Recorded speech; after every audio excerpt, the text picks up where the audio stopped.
The Pentagon Challenge is the hardest challenge in Football Manager. The aim is to win the top continental competition in 5 different confederations. Oh, and you have to start unemployed with 0 coaching badges. So today we're going to embark on the quest to become the greatest manager of all time. This is me, and as you can see, I'm a terrible manager. I've piled all my available points into adaptability and attacking, so hopefully I can settle quickly and teach my new players how to shoot. We have all of these leagues available to manage in, but it's not like Man City are going to give me the job, so we need to start small. I'm targeting jobs in Africa and Asia, and luckily for me, there are a ridiculous amount of them available, but we need to make sure we find the right one. I began applying and talking to the media to try and get my name out there, and then the first invitation to an interview arrived. Tihad Athletic Sport, based in Casablanca, are in Morocco's 3rd division. It would be an excellent first job. The first question was about my inability to speak Arabic, which I must admit might hold me back. But I told them that football transcends language and everything will be fine. Then they wanted to know if I'm comfortable working with limited resources. I'm not, but I told them that I would be. They're also expecting me to finish in the top 4. But if I've learned anything from job interviews, it's that you always need to give 110%. So I told them we could win the league title. And that summed up the interview, so now we wait and see. But as my inbox was flooded with news of other managers getting jobs at other clubs, I was getting worried that no news was bad news, especially as I'm not even favourite for the job. But my blatant lies and over-promising worked. I'd convinced the board and was offered the job, which of course we accepted. There is one issue though. We only have 12 players, and 2 of them are goalkeepers. We're at the wage budget limit and we have no money in the bank account. Plus, I'm the only staff member. And as it turns out, if you have 0 staff, you can't filter players who are interested in signing for the club or not. So in my quest to try and find some players, I've got a long list of players starting off with Kevin De Bruyne. Okay, so there might be more than just one issue. Despite our shortcomings, we are favourites to come 4th this season. So if we can add a few players to the squad, we might actually be in a shout of winning the league. Fortunately, I was able to find a left back and a left centre back to field 11 players in their preferred positions. But we're now over the wage budget, we can't sign anyone else, so we'll have to start the season with just 14 players. There was a real buzz around the empty stadium for our first game of the season against Mansoria, and the crowd went wild as we hit the crossbar early doors. Then on the 13th minute, we scored the first goal of the epic quest to complete the Pentagon Challenge, as our 5'9" towering left winger got on the end of a cross to give us the lead. This then opened the floodgates, as moments later, Zahawi scored a sublime curling effort, Ascari thundered home a free kick, and then Zahawi scored a beautiful goal in the 25th minute. It was a perfect first half if you ignore the goal the other team scored just before half time. But then we added a 5th just past the hour mark to put the game to bed, pick up all 3 points and sit proudly top of the table. Now, given that we are going to be hopping around from club to club throughout the Pentagon Challenge, I don't want to get too attached to players. However, Saul, who scored our first goal of the game, is already one of my favourites. Just ignore the downward arrows. If he could lead us to promotion, it should be able to lead us to a better job. And lead us he did. He scored 11 goals in 12 games as we won 9, drew 2 and lost 1. A remarkable start to the season given our lack of players. This puts us 2nd in the table, one of the 2 promotion spots. But how can we be doing this well with only 14 players? Well, it turns out we have been very lucky. There are only 5 professional clubs in our league, and we're one of them. So whilst we only have 14 players, it turns out they're a heck of a lot better than everyone else's players. So if we finish in 6th place or below, it really is a disgrace. However, we didn't win either of our games in January, meaning with 12 games to go, we had 2 teams right on our tail. So we need to keep winning, but I don't really have an incentive to keep winning. You see, I was only given a 1-year contract, and when I asked the board for a new one, they told me they couldn't afford it. But I managed to keep the team scoring goals and winning games. So by the time we got around to the final game of the season, We sat second in the table, level on points with Tamara, and ahead by 1 goal difference. Win and score more goals than Tamara, and we get promoted. It was the perfect start to the game, as Saul put the ball over the top for our striker Sissoko to bury his effort within 5 minutes. He then thought he'd doubled our lead, but it was judged to have been offside. With no VAR, we didn't get a replay to see how close he really was. Ascari then hit the crossbar from a free kick. We'd had so many close chances, but we just couldn't add another goal. So we went into half-time 1-0 up. The good news is Tamara are currently drawing, so as it stands with 45 minutes to go, we are getting promoted. And it looked even more likely to happen when Ascari scored a peach of a goal from the edge of the D. Moments later, we grabbed a third from a great passing move, meaning that Tamara now had to win 5-1 in order to overtake us. And they gave it a good go as they went 2-1 and then 3-1 up. And then we completely forgot how to defend and conceded a goal. This now meant with 10 minutes to go, it all hung in the balance. But as the clock ticked down, results stayed the same, and we'd earned ourselves a magnificent promotion in Season 1. But there is an issue. Our budget next season is the exact same as this year, where we could only afford 14 players. The only reason we've got promoted is because we're one of the only professional teams in an amateur league. So when the board finally offered me a new contract for next season, I declined, and I walked away. Personally, I don't think we're going to do very well next season, given that we can't afford more than 14 players, so I'd rather leave on a high than get sacked in 6 months' time. I think that looks a lot better for us and gives us a better chance to get a better job down the line. So I left the club, and I was now a free agent. So heading into Season 2, 4 jobs have piqued my interest. Both the sides relegated from Morocco's top division are available. So given I've proved myself in the 3rd division, surely a top job in the 2nd division would be on the cards, and I should be able to get those jobs relatively easily. However, the team 3rd in Morocco's top division, Tanger, also have a job available. I don't think I'd get it, but we may as well apply. And then over in Thailand, the Buriram United job is also available. They finished 5th in the top division this past season. So I applied for all of them, and to my surprise, Tanger were the first one to get back to me offering a job interview. First of all, they asked me about my lack of experience. So I did admit I hadn't been in the game for long, but I had won a promotion. Then they asked if I'm ready to get stuck into a club that has big financial issues. Surely it can't be as bad as Tihad, so I told them I was ready. Next up was the interview at Sualam, one of the 2 relegated sides from Morocco's top division. Their main angle was having a manager who could achieve their targets. So I promised them I would meet every single one. Then they really wanted me to commit to a long-term deal. So again, I promised them I would. I mean, what are they actually going to do if I decide to leave the club? Sack me? However, the 3rd Moroccan club, Fez, didn't even offer me a job interview, which is fine by me, because one of the clubs did offer me a job. And before Buriram could even get back to me, I had an offer from Tanger, who had just finished 3rd in Morocco's top division. Obviously, I said yes, and we're now managing in the big leagues. This time we have a large team and actual staff members. I got our best players arranged in a 4-3-3, but we need to get rid of dead wood and find some better defenders. However, the financial issues that they spoke about might get in the way of some deals. And it also means they can't afford to send me on a coaching course. So over summer we built a competitive team led by Ismail Kafi, who just scored 10 goals last season, and the side is also captained by Reda Jardi, who should be providing a lot of assists. But our first game of the season is in the preliminary round of the CAF Confederations Cup, Africa's version of the Europa League. The club qualified for it by finishing in 3rd place last season. If we win this, it doesn't count towards the Pentagon Challenge, sadly. For that, we need to win the CAF Champions League. To make sure we're in that competition next season, we've got 2 routes. Either we finish in the top 2 of the league, or we win the Confederation Cup.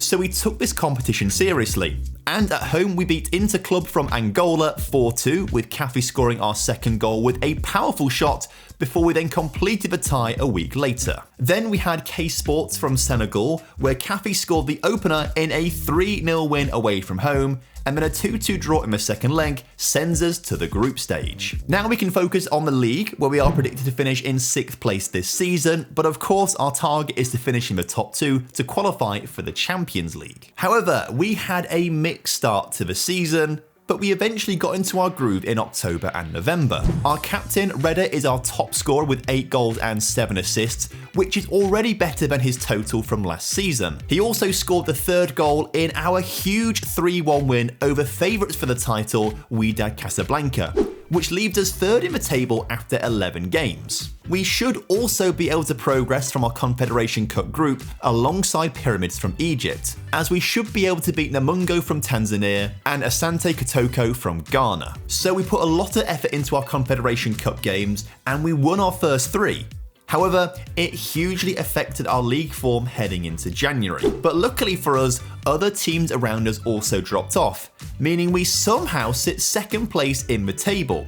But our next 2 games were against 3rd and 1st place, which could be season defining. Well, we bottled a 3-1 lead against Beni Mellal, whilst Wydad Casablanca got revenge on us for our win earlier on in the season, which saw us drop to 6th in the table. Luckily, we did get back to winning ways, including a 5-2 win over Namungo in the Confederation Cup that sees us qualify from the group in 2nd place, ahead of Pyramids, who had a very disappointing campaign. The issue was, everyone else in the league was also winning. So we stay 6th place in the table, 5 points off 2nd. So it feels like our best shot of reaching the Champions League next season is by winning the Confederation Cup. So we need to put in a great performance against the Kaiser Chiefs in the quarterfinals. Well, we bottled a 2-goal lead to draw the first leg 2-2, despite our superior match stats. So it only felt fair that we dominated the away leg and won the game 3-0 to progress to the semi-finals. But after a 3-3 draw at our place, it's the end of the road, as Swallows from South Africa proved to be too strong by scoring twice and winning the semi-final 5-3 on aggregate. So with 6 games to go, we need a miracle to finish in 2nd, or somehow get the Wydad Casablanca job. However, with just 12 points from an available 18, that surely won't be enough to claw back a 6-point gap. Wait, what? It was! We managed to finish in 2nd place, level on points with 3rd and 4th, but with a better goal difference. Absolutely incredible scenes that everyone else completely capitulated. And the season isn't over yet. We've been given some very lucky draws in the cup, beating 2 teams from the 2nd division and 2 teams in our league who are near the bottom. So now we're in the final against the team who are 5th in the 2nd division. Also, big up to Tihad for not getting relegated. I was certain they'd be rock bottom when we left. But given our opponents, surely this cup final was ours to lose. Very early on, we hit the post, which was the first of many warning shots in the opening 20 minutes. But then we got serious, where of course Caffey scored the opening goal of the game to give us the lead. He then turned provider for our 2nd goal, which was turned in by right winger Lopez, giving us a 2-0 lead at half time. Truth be told, we never looked like losing the game, as Redder came close and another chance was blazed over the crossbar. But we marshalled the second half brilliantly to bring home the cup for the team and for our first trophy of the challenge. Unfortunately, it isn't the Champions League. The entire season has boosted my reputation massively, which makes me think getting better jobs down the line will be way easier. However, we are going to stick with Tonje next season, but some of our key players won't be. Centre defensive midfielder Kane and right winger Lopez are going to be leaving the clubs at the end of the season. We're only allowed to have 3 foreign players in the squad, so those 3 foreign players need to be our very best ones, and these guys just aren't. So they're out the door. So whilst I do plan on staying at Tonje in season 3, there are a couple of clubs in Africa I would be open to moving to. Wydad Casablanca have won the Champions League 3 times and are by far the best team in Morocco. In Egypt, I'd go to 12 times Champions League winners Al Ahly, or to Zamalek, who won this season's competition. And in South Africa, I'd head to Sundowns, Orlando Pirates, or Swallows, who beat us in the Confederation Cup semi-finals and just won the final against Asante Kotoko, who of course we played in the group stage. But obviously, because they're always winning, these jobs aren't going to come up very often. Plus, they might not take me seriously because I've not been on any coaching courses. Currently, Tonje still won't pay for me to go on one, even though we have reduced the debt. Our two best signings over summer are new ball-winning midfielder Ayman Azil, who has just been let go from Borussia Dortmund, and right-sided inside forward Abdella Farah. So I thought all of our business was done pretty early doors by bringing in a load of free transfers, given that we couldn't pay any transfer fees out for players because we're so broke. But that was until Emirates Club from the UAE put a 1.2 rising to £1.5 million non-negotiable bid down for star player Reda Jardi, who got 18 goals and 20 assists in all competitions last season. We're going to miss him, but we had to say yes to that. So off he went for big money, clearing the club debts. But there is one big issue. I was expecting to be able to pay £1 million for players with the transfer fee we brought in. It turns out the board are only giving me 5% to spend. So we have to be pretty frugal with the players we want to bring in. And luckily, we found Ismail El Harrach in the second division, and we signed him for £50,000. Of course, he's not as good as Reda, but it's the best we could do given the circumstances. However, as we prepared for the new season, I spotted that the Al Masri job has come up. Now, it's not Al Ali or Zamalek, but they came second in the Egyptian top division last season and are in the Champions League. The Egyptian League is the best in Africa, which means we're going to have better players and more money. Their wage bill, for example, is almost 4 times bigger than ours. So I applied for the job, and they gave me an interview. Their big issue was that I hadn't managed in Egypt before, so I told them it had been a dream of mine to manage in the country. Then they asked me why I wanted to move from Tanger, so I told them I was looking for a new challenge, which is kind of true. And in what seems to be a theme, they then asked me if I was able to manage a team in considerable financial trouble. I mean, I've just sold a player for £1 million plus, so I think I know what I'm doing. But Al Masri didn't think I did know what I was doing.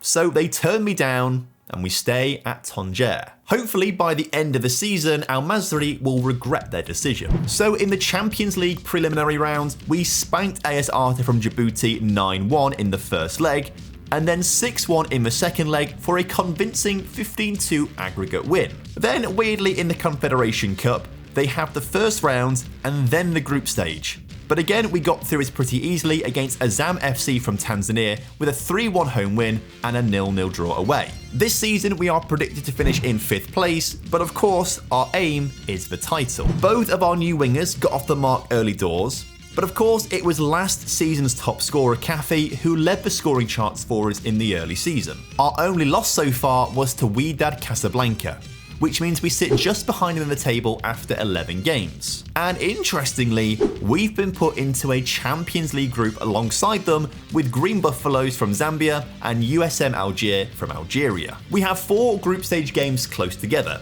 and we got off to a great start by beating Algier 4-2 at home.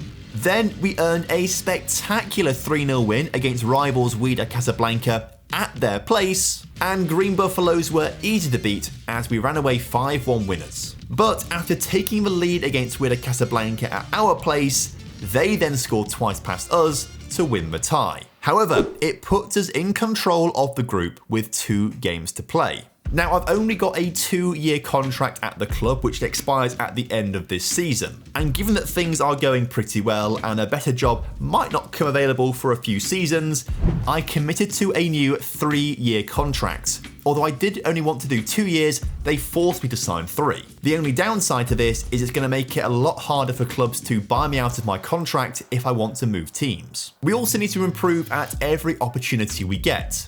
So we managed to sign centre-back Marvel on a free transfer after he left Real Madrid in the summer. We did try to sign him in summer, but back then he wanted £4,000 to £5,000 a week in wages. Now he's settled for £1,700. He helped us beat Algier 5-0 away from home, and then round off the Champions League group stage with a 3-0 win over Green Buffaloes, meaning we top our group to progress with Wydad Casablanca.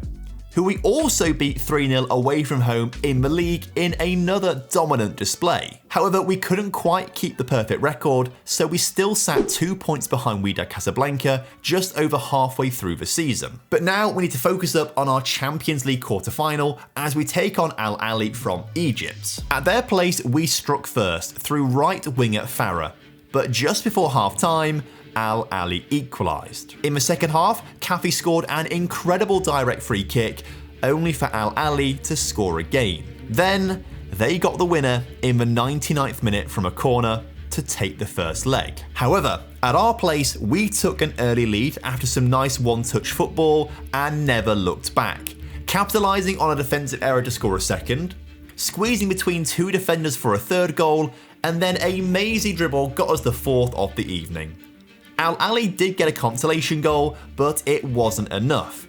We're going to the semi-finals to play reigning champions Zamalek. We stormed into a 2-goal lead thanks to Kafi picking up a brace inside of 25 minutes, but Zamalek grew into the game and scored 2 of their own in the second half to bring the scores level.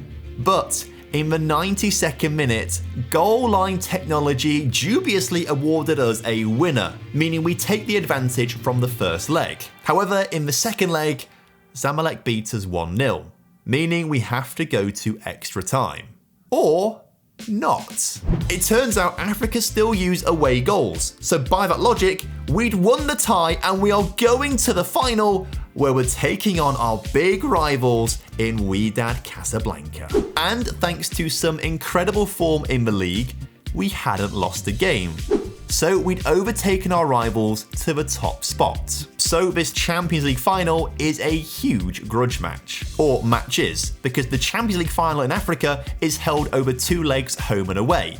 And we had the first leg, but it was Wydad Casablanca who scored first. However, we managed to score twice just before halftime to head into the break 2-1 up. We started the second half electrically, scoring a third and then a fourth goal at the start of the half.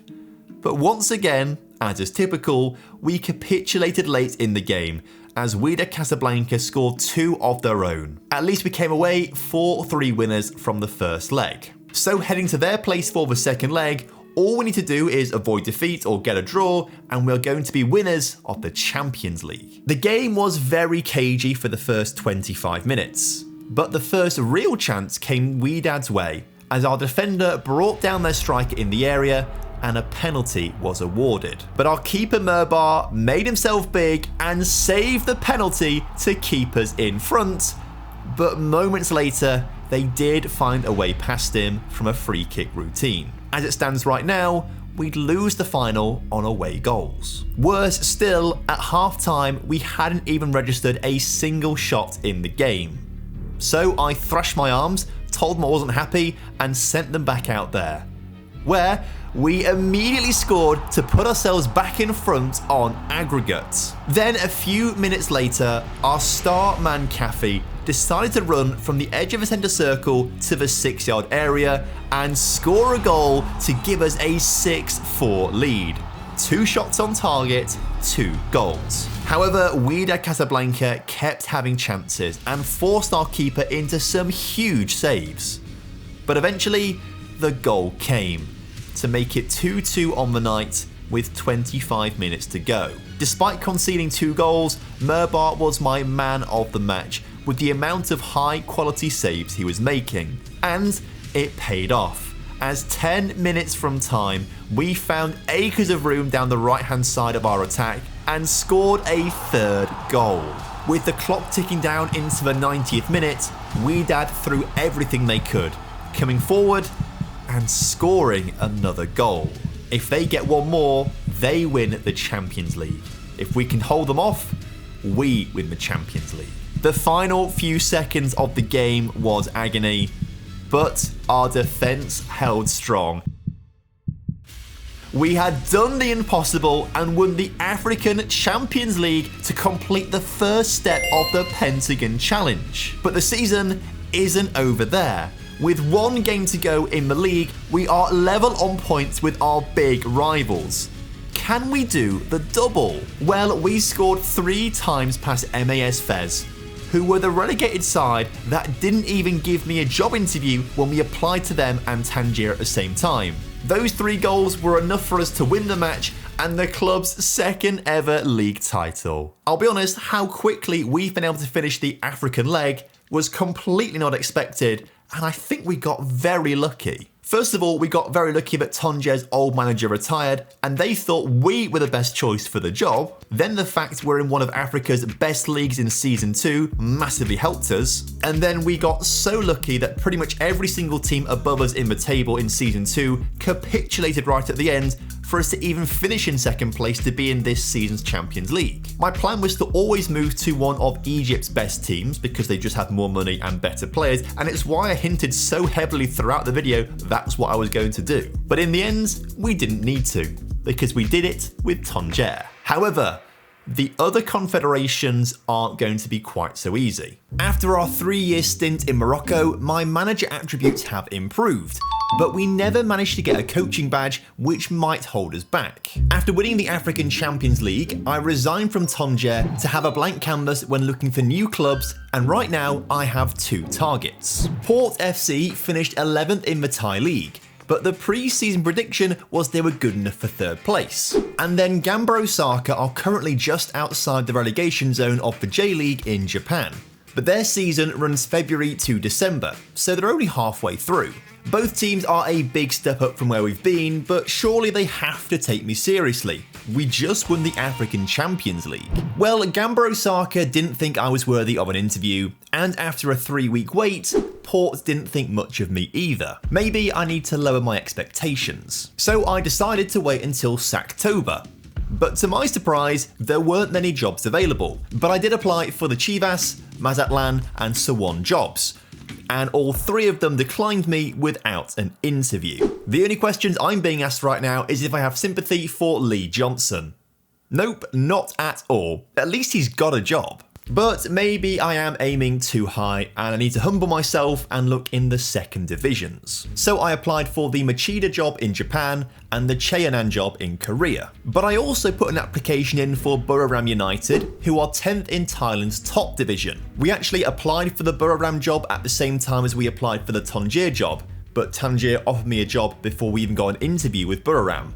But this time around, they were very quick in offering me an interview. They had some reservations about the fact that I've never managed in Thailand before, but I mean, I've just won the African Champions League. So I told them it shouldn't matter, look at my standing in the game. Then they had a dig at me for being unemployed for 6 months. So rather than slag anyone off, I told him I was waiting for the right job. Next up, we had the interview at Cheonan in Korea, which went pretty much the same way. There's a language barrier, you've never worked in Korea before, and why have I only managed 2 clubs? I don't know, Dong. Maybe because I'm right at the start of my career? I'll be honest, I didn't really like this chairman. To me, he seemed like a bit of a dong. But that dong offered this dong a job. And I think I'm going to take it.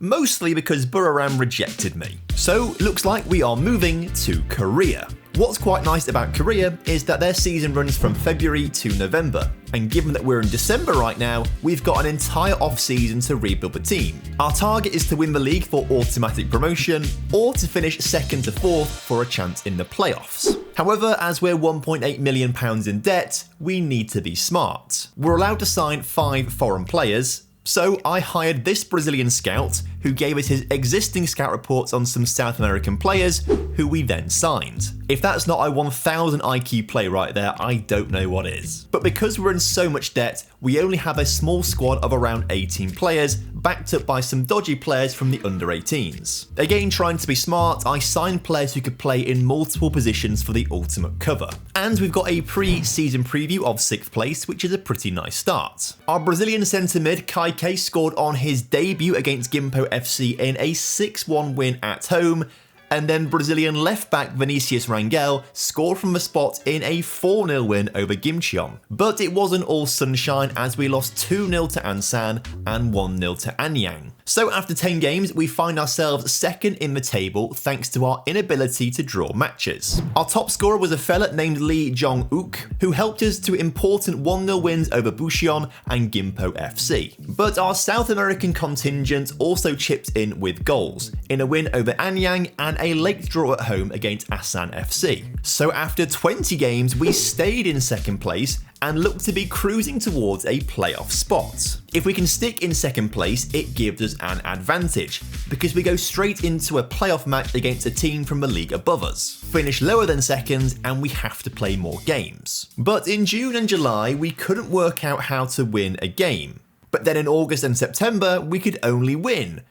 And now we're in October, we've completely forgotten how to win games again. But the incredible win run means we sit on top of the table with 2 games to play and could potentially clinch the title in our next game. If we avoid defeat and Incheon lose, the title is ours with a game to spare. And we took the lead 30 minutes into the game and looked in control of the match.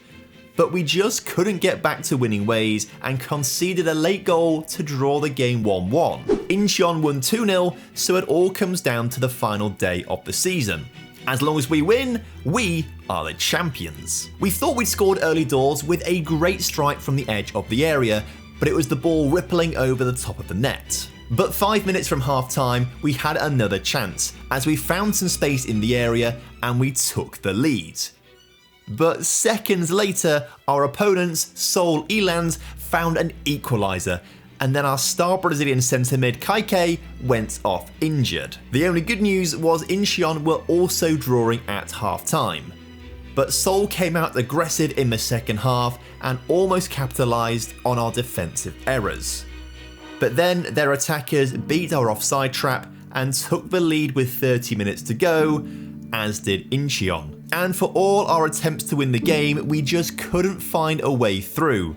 We lost the match and the title. But we do have another chance of promotion in the playoffs, and we've got 2 games coming up against Gangwon from the league above us to take their place in the top division. Left back Vinicius Rangel scored the only goal of the first leg at our place to secure an important 1-0 win, but the second leg didn't go to plan.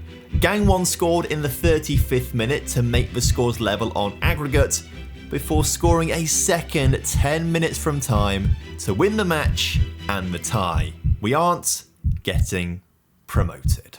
To be honest, I have kind of resented my time here at the club. My reputation has dropped, I've not really improved my manager attributes, and the finances make signing the best players almost impossible. And it also means I can't go on a coaching course. So I'm going to apply for every job possible in Japan, including the relegated teams, and also Daejeon in Korea's top division. Now, Daejeon got back to me quickly and rejected me because of my lack of experience guiding teams away from relegation. That's because I've never taken a team into a relegation battle. I mean, surely that's what you want, right? And then within the space of 10 minutes, 4 of the Japanese clubs rejected me, before the final one said no a few days later. So I guess for season 5, we're staying at Cheonan. This season we are predicted to finish in 3rd place. Mostly down to the fact we've signed 19-year-old right inside forward Moon Sung-hwan, who we picked up on a free transfer. This season, we have to win the league title and get promoted. Obviously, Moon was superb. He scored us plenty of goals and earned us wins on his own, as his height also meant he was a threat from set pieces. But he was also providing assists for our actual top scorer, new Brazilian striker Arthur Sousa, who managed 18 goals in 16 games to put us top of the table by 7 points. Now, this is where we need to have a little bit of patience, because I do want to apply for better jobs. But if we do get promoted, we're going to be in Asia's 2nd best division next season, and that will surely get us much more attention from the big clubs in other leagues. Now, we did have a few draws in May and June and things looked a little bit sketchy, and we eventually lost our first game of the season at home against Ansan. But by that point, we'd already built up a 17-point gap to 2nd place, and with 9 games to go, if we didn't win the title from this point, we just don't deserve to go up.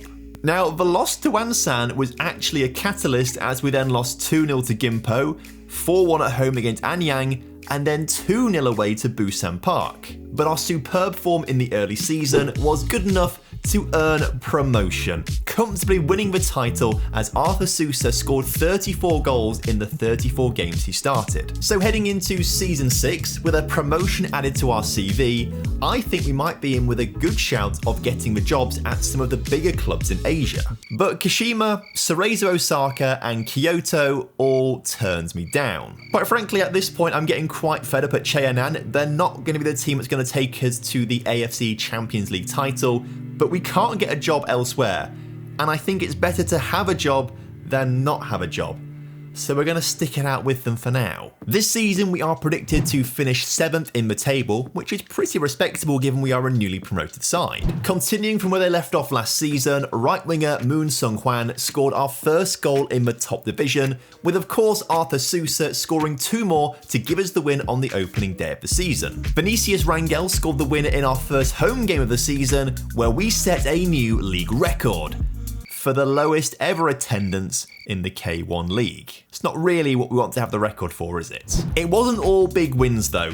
We suffered a 91st minute defeat at home against Seoul and a 2-1 loss away to Jeonbuk, and Suwon battered us 3-0 at our place too. However, overall, we were performing above expectations and sat 4th in the table after 14 games. Maybe we could aim for Champions League football. After 33 games, the league splits in 2, and the top 6 play each other once to fight for continental football, whilst the bottom 6 fight to stay in the league. Actually, it's the exact same format as they have in Scotland. And if we finish in the top 4, we will get an AFC Champions League spot next season. But when we picked up just 6 points from our next 6 games, it felt like our good start to the season was luck and reality was hitting us. Except we still find ourselves somehow 4th in the table, 8 points ahead of 7th place to be in the continental group. Luckily we managed to get out of our mid-season slump, just beating Gwangju 3-2 thanks to a goal from Moon Sung-hwan, whilst Baek Ji-sung scored the winner in a 3-2 win over Daejeon. However, we did keep dropping points as we lost 3-2 to Pohang Steelers, and conceded late against Ulsan to draw 2-2 when we should have won. So with 5 games to go, we sit in 5th place, 16 points ahead of the team in 7th, so barring a total disaster, we will be fighting it out for continental football. Well, we almost had that complete disaster, as we lost 4 of our final 5 games, but in the end we were comfortably inside the top 6, but had our work cut out to finish in the top 4. But we suffered a 1-0 defeat to Jeonbuk in the first game, which pretty much ended our continental hopes before we'd even got started. We did manage to bounce back with a 4-0 win over Jeju, as Moon scored another goal, and so did Arthur Sousa, who ended up as the league's 3rd top scorer. But with a win, a draw and a loss from our next 3 games, it meant we finished in 6th place, pretty much where we'd been predicted to finish. So now we have to think really seriously about our next move. We've been at Cheonan for 3 years and we've not got continental football, which is what we need, it's what this challenge is all about. But none of the jobs this summer are appealing to me. It feels like we're stuck.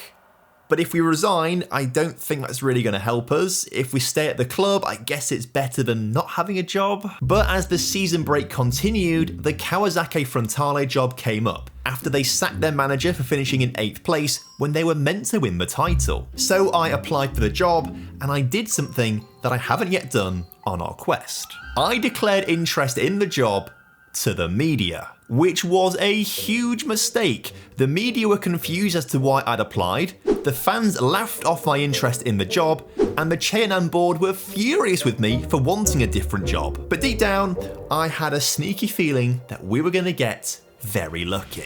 It turns out that feeling was indigestion, because Kawasaki didn't even offer me an interview. But you know what? I'm getting tired of being rejected by every single club in Japan over and over and over again. All this time I've resented the job at Cheonan, but they're the ones that have had their faith in me. They're the ones that have given me a chance. So you know what?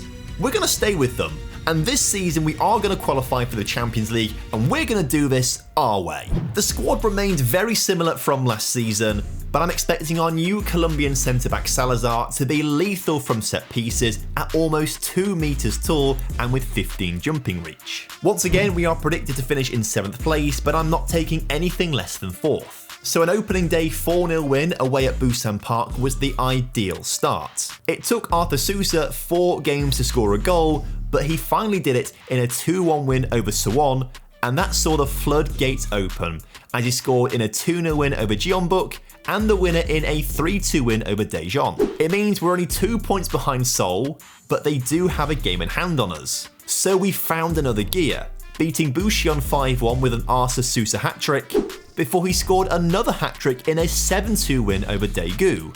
And crucially, he scored a brace in a 4-2 win over Seoul to overtake them in the table, as did a lot of other teams because Seoul completely fell apart, but it meant we had a 7-point lead heading into the summer break. To me, things look incredible, and I wasn't the only one to be thinking that. Because out of nowhere, Cerezo Osaka offered me a job interview. After years of rejection from Japan, I'd been headhunted. My heart says stay at Cheonan, but my head is telling me you've got to go to Japan. So in the interview, they complimented my work at Cheonan and asked why I wanted to move on. I didn't because I've already made peace with staying at Cheonan, but I told them I wanted to make the next step in my career. Then they asked if I was the right person to turn the club's fortunes around, and I said I backed myself to make an immediate difference. And clearly, they thought I would too, because they offered me the job. However, literally days before, Cheonan had had a board takeover with a brand new chairman in place, and he wanted to talk to me about staying at the club. They said they'd make it worth my while, and I could ask for anything. So I said, give me a reason to stay, and they told me they'd increase the transfer budget. To be honest, I was hoping he was going to say, we'll name the stadium after you, but obviously that didn't happen. A bigger transfer budget just isn't enough for me. The facts are, Cerezo Osaka are the bigger club with more money, they've got a higher ceiling, and they were recently in the Champions League final. It's a no-brainer, we have to go. So we packed our bags and we've moved to Japan. The club sit 10th in the table with 16 games to go, but we're only 7 points away from the top 4 who all get Champions League spots. And we're finally a club with money, which means one thing. I finally get to go on a coaching course. It's a dream come true. So I set the team up in a 4-3-3 that works so well at Cheonan, but we're going to get rid of some players who are grossly overpaid. Luckily for us, we've joined in the summer break, which means we've got a transfer window. Masaya Shibayama is arguably our best player, but he's on £41,000 per week and is wanted by a club in Saudi Arabia. So when they bid 5 million, we negotiated up to 7.5. We very quickly got him out the door and replaced him with a younger, cheaper model in Hisanori Mori for £1.5 million from Kyoto. And then I had to raid my old club, signing right inside forward Moon Sung-hwan for £1 million. Now, finishing in the top 4 might be a bit of a struggle with only 16 games to go, but there is another route, and that's by winning the Emperor's Cup.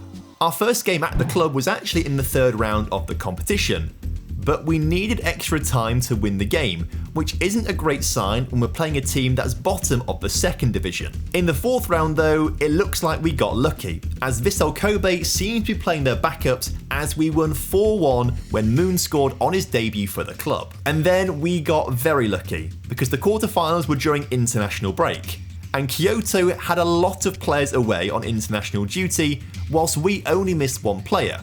Ironically, it was Mori, who we signed from Kyoto, but we won the game 4-0 to reach the semi-finals, where we faced off against 19th place Nagata, who then took the lead inside of 20 minutes. Surely, after all the good work we've done in the cup, we can't lose it to a team about to get relegated. But thanks to a penalty, and then a headed goal from Moon, and a beautiful set-piece routine, we turned the game around to lead 3-1. We did suffer a late scare as Nagata scored late on, but we won the game 3-2 and we're heading to the cup final, which strangely enough is held a month after the season finishes. Since joining the club, we'd won more games than we'd lost, and I'd successfully steadied the ship as we finished in a respectable 9th place. So if we want Champions League football next season, we have to win this cup final. To make sure our team was ready for the final, I scheduled some friendlies against some local teams to keep our players match sharp. Our opponents, Kashima on the other hand, haven't played a game for 3 weeks. so I'm really hoping they're just not going to be fit enough to play the game. Although any hope of that disappeared in the 20th minute, when Kashima opened up the scoring. But we had a chance to get back in the game when the referee gave us a penalty. In the 33rd minute, our striker Barapa scored it to level the match going into halftime, where we'd been the far better side. I think our tactic of playing a load of friendlies before the match is working. However, the second half didn't yield many chances. The first highlight of the half came in the 65th minute, where both sides couldn't get rid of the ball in their defence. First of all us, but as we managed to break on the counter-attack, we found a pass to our new signing Mori, who slotted home a second goal. We then thought we'd extended our lead, but a superb double save from the Kashima keeper led to the eventual goal being ruled offside. So with 10 minutes to go, we had to stay strong. Kashima had a chance, but it was comfortably saved by our keeper. But 5 minutes from time, they found a way through and scored an equaliser.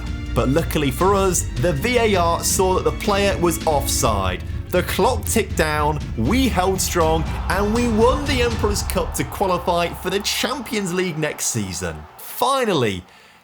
It's taken a while. But technically, we've actually got a season and a half to win the Champions League. Japan play their season from February to December, although that is changing in real life soon. Whereas the Champions League runs from August to May. So we basically have the entirety of Season 8 to build a team to get ready for an assault on the Champions League in Season 9. So I spent way too long selling £10.5 million worth of players and bringing in £7.75 million worth of players. But my favourite signing was Chinese striker Quan Meng, who we picked up on a free. Hopefully he'll lead us to a top 4 spot this season where we are predicted to finish. So as I embark on my second coaching course, Meng scored on his debut in an impressive 3-0 win over Kawasaki Frontale. But we didn't quite have enough about us to beat last season's champions, Yokohama Marinos. However, we'd had a stellar start to the season, picking up plenty of wins that sees us sit second place in the table. We saw some more brilliance from Meng as he scored a hat-trick at home against Yokohama FC, but he was mostly being kept out of the team by last season's top scorer, Barapa, who seemed to score whenever he played, win or lose. His 13 goals in 16 starts put us top of the table at the halfway mark. And as I start my third coaching course, I think I'm in love with this club.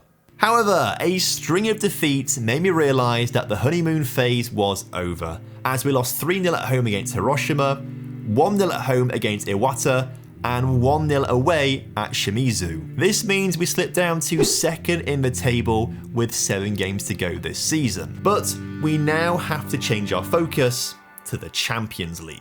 The competition has been dominated by Saudi sides, but luckily we don't have to worry about them until the final. Because Asia is so big, the entire tournament is regionalised until the final. It's almost like there's 2 competitions. All of East Asia stay in their own bubble until the final, and all of West Asia stay in their bubble until the final. So we only have to worry about teams like BG Pathum from Thailand, Western Sydney Wanderers from Australia, and Yangon United from Myanmar, who we have in our group. In our opening game, Barapa, who was born in Thailand, scored 4 goals past BG Pathum to welcome his countrymen to Japan as we thrashed them 6-0. We then went one better to beat Yangon United 7-0 in Myanmar, and Western Sydney Wanderers proved to be the toughest opponent, but we still managed to beat them 3-0 at our place. Now, just to turn our attention to the league for 1 second, we're heading into the final game of the season, where either us or Urawa are going to win the title. But crucially, we hold a 1-point lead. Luckily, we're taking on 19th place Shonan at home, whilst Urawa are away to 8th place Kashima. We had a dream start, as 6 minutes in, we scored from the first corner of the game to give us the lead we needed. 5 minutes later, we had a second goal. And then from the free kick immediately afterwards, we won the ball, worked it forwards, and scored a third. The title looked all but wrapped up, especially when we made it 4-0 in the 15th minute, and then 5-0 in the 18th minute. I'll be honest, at this point, I just zoned out, because the team was just playing perfectly. And if we can add a few more key players in the upcoming off-season, there's no reason why we can't win the Champions League. So as we won the game 8-0, we proudly lifted the title, the club's second in 7 years. Cerezo Osaka are back on top.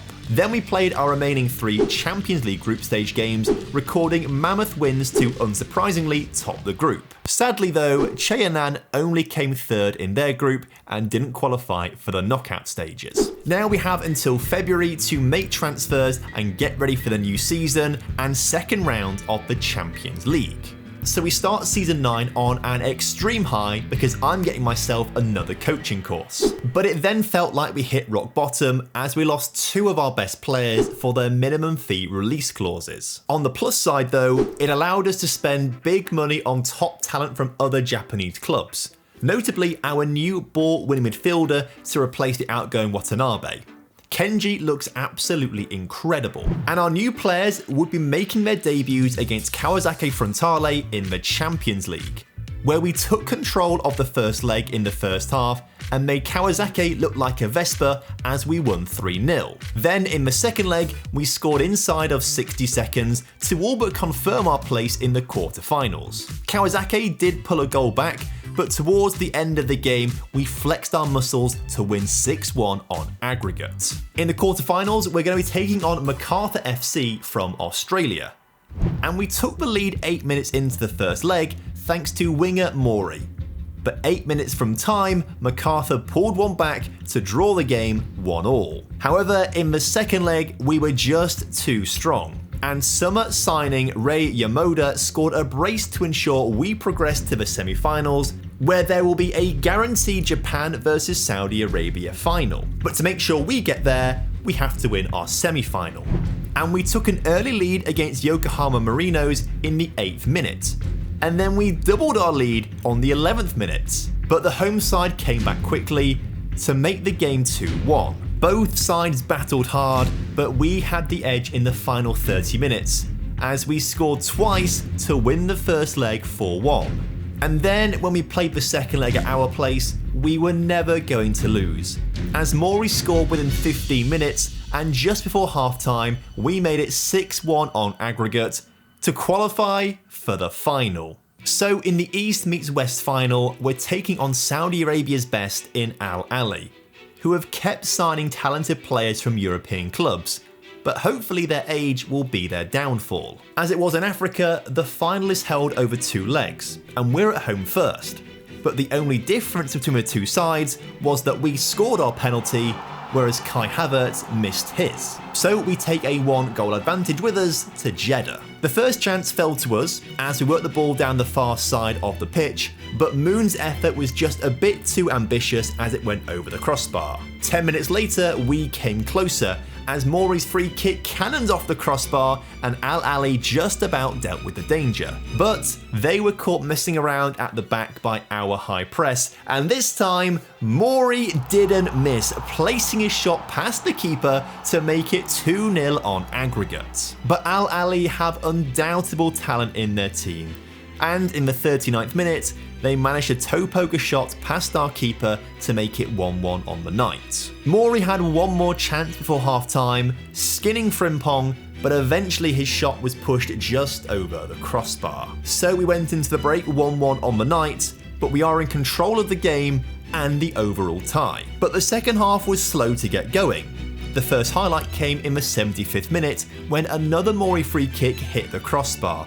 He really could have had a hat-trick today. But next, it was Al Ahly's turn to hit the post, as they grew into the game the longer it went on. The header came agonisingly close to levelling up the scores. But then, disaster struck.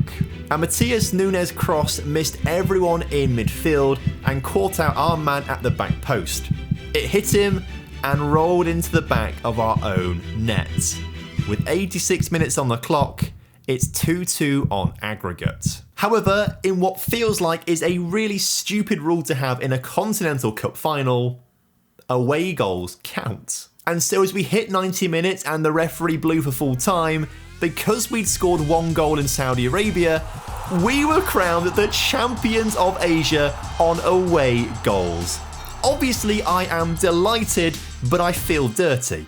I feel like PSG have said, can we buy your wonderkid player for £10 million? And I've said, add another zero on the end, and then they have done it. Thank you very much for the money, but I feel dirty for it. But a win is a win, and we now have 2 of the 5 trophies we need to complete the Pentagon challenge. And thanks to all the coaching courses, my manager profile is now looking pretty solid. So I think we should be able to land a good job for our next confederation. 5 minutes after being congratulated by the board, I resigned from the club. We now need to switch our attention to North America. Given the CONCACAF Champions Cup has been dominated by Mexican and American clubs, we need to target jobs there. But the only job available right now is at Club America in Mexico, which would be unreal if we could get the job, because they're one of the most successful sides in all of Mexico. Thanks to our time in Japan, the coaching badges have really improved my attributes, and I've got 3.5 stars of reputation. So I think we have a decent shout of getting the job. But as we're looking for our first job in North America, they may not want to take a chance on a guy who's not managed in the continent before. Still, I applied for the job, and 3.5 weeks later, I was offered an interview. As you would have all predicted, the board are very concerned I haven't managed in the country before. So, as I always do, I told them it had been a dream of mine to manage in Mexico. They also say Club America receive a lot of media attention, and apparently my media handling isn't great. Well, actually, it's non-existent. I always get my assistant manager to do my press conferences for me, but nevertheless, I promised them I would improve. They also want me to meet the club's expectations, something the previous manager didn't do. So I got a little bit cocky and told them my record speaks for itself. I think I am a special one. The initial media reaction was highly positive, and I am now the leading candidate for the job. And then the job offer arrived. From the Japanese Football Association wanting me to take on the national team job. Thanks for the offer, but no thanks. Do they not realise how bad international management is in Football Manager? Luckily, a few days later, an offer from Club America did arrive, which of course I accepted. So we are moving to Mexico, where winning the Champions Cup is surely going to be easy. We have a really solid base squad, but we do need to bring in a few new faces. Our best player is Cade Cowell, but he wants to leave the club. So if a bid for the right amount of money comes in, I'll let him go. Especially as we're only allowed 9 non-Mexican born players in the team. So although Cade has Mexican citizenship, he wasn't born there, so doesn't count towards the Mexican born contingent. And we need to have 12 of them in at least every matchday squad. So as a result, I signed a few more Mexican-born players for £18 million, most notably Braulio Tiniero, on deadline day from big rivals Tigres. With him in the side, we are predicted to be crowned champions this season. However, Mexico technically have 2 leagues in one season. There is an opening stage and a closing stage. In both stages, all teams play each other once, so 17 games.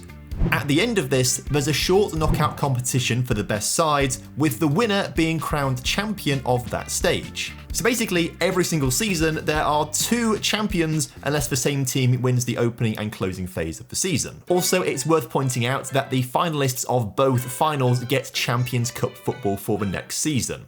Mexico also do have a few more places for the Champions Cup, and they get given to teams who have finished best across the 2 phases of the season. So our first game in charge of the club is a big derby called the Clásico de Clásicos against big rivals Chivas. We opened up the scoring on 9 minutes with 20-year-old striker Gerson Rodriguez. In the last kick of the half though, Chivas managed to equalise. But Gerson Rodriguez made sure we won the derby, scoring from close range to take home the spoils. Next up we had our biggest rivals for the title, Tigres.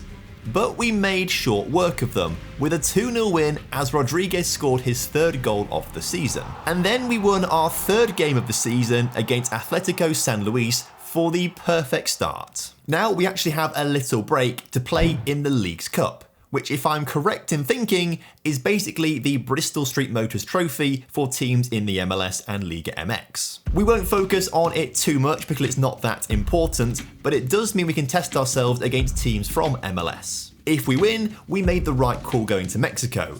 But if we lose, well, maybe we should have waited for a job in America. However, a 5-0 win over Montreal, with Cade Cowell scoring a hat-trick as he didn't end up leaving the club, suggests we are way better than Canadian sides. But Nashville beat us 1-0. But they also drew with Montreal, and like in the Bristol Street Motors Trophy, a draw results in a penalty shootout, with the winner getting the extra point, which is why Nashville have 5 points from 1 win and a draw in the group stage. So although we came second, we do qualify for the quarterfinals, where we beat Sporting Kansas City to progress to the semi-finals, where we also beat Atlas from Mexico. However, in the final against Monterrey, new boy Tiernero was credited with an own goal.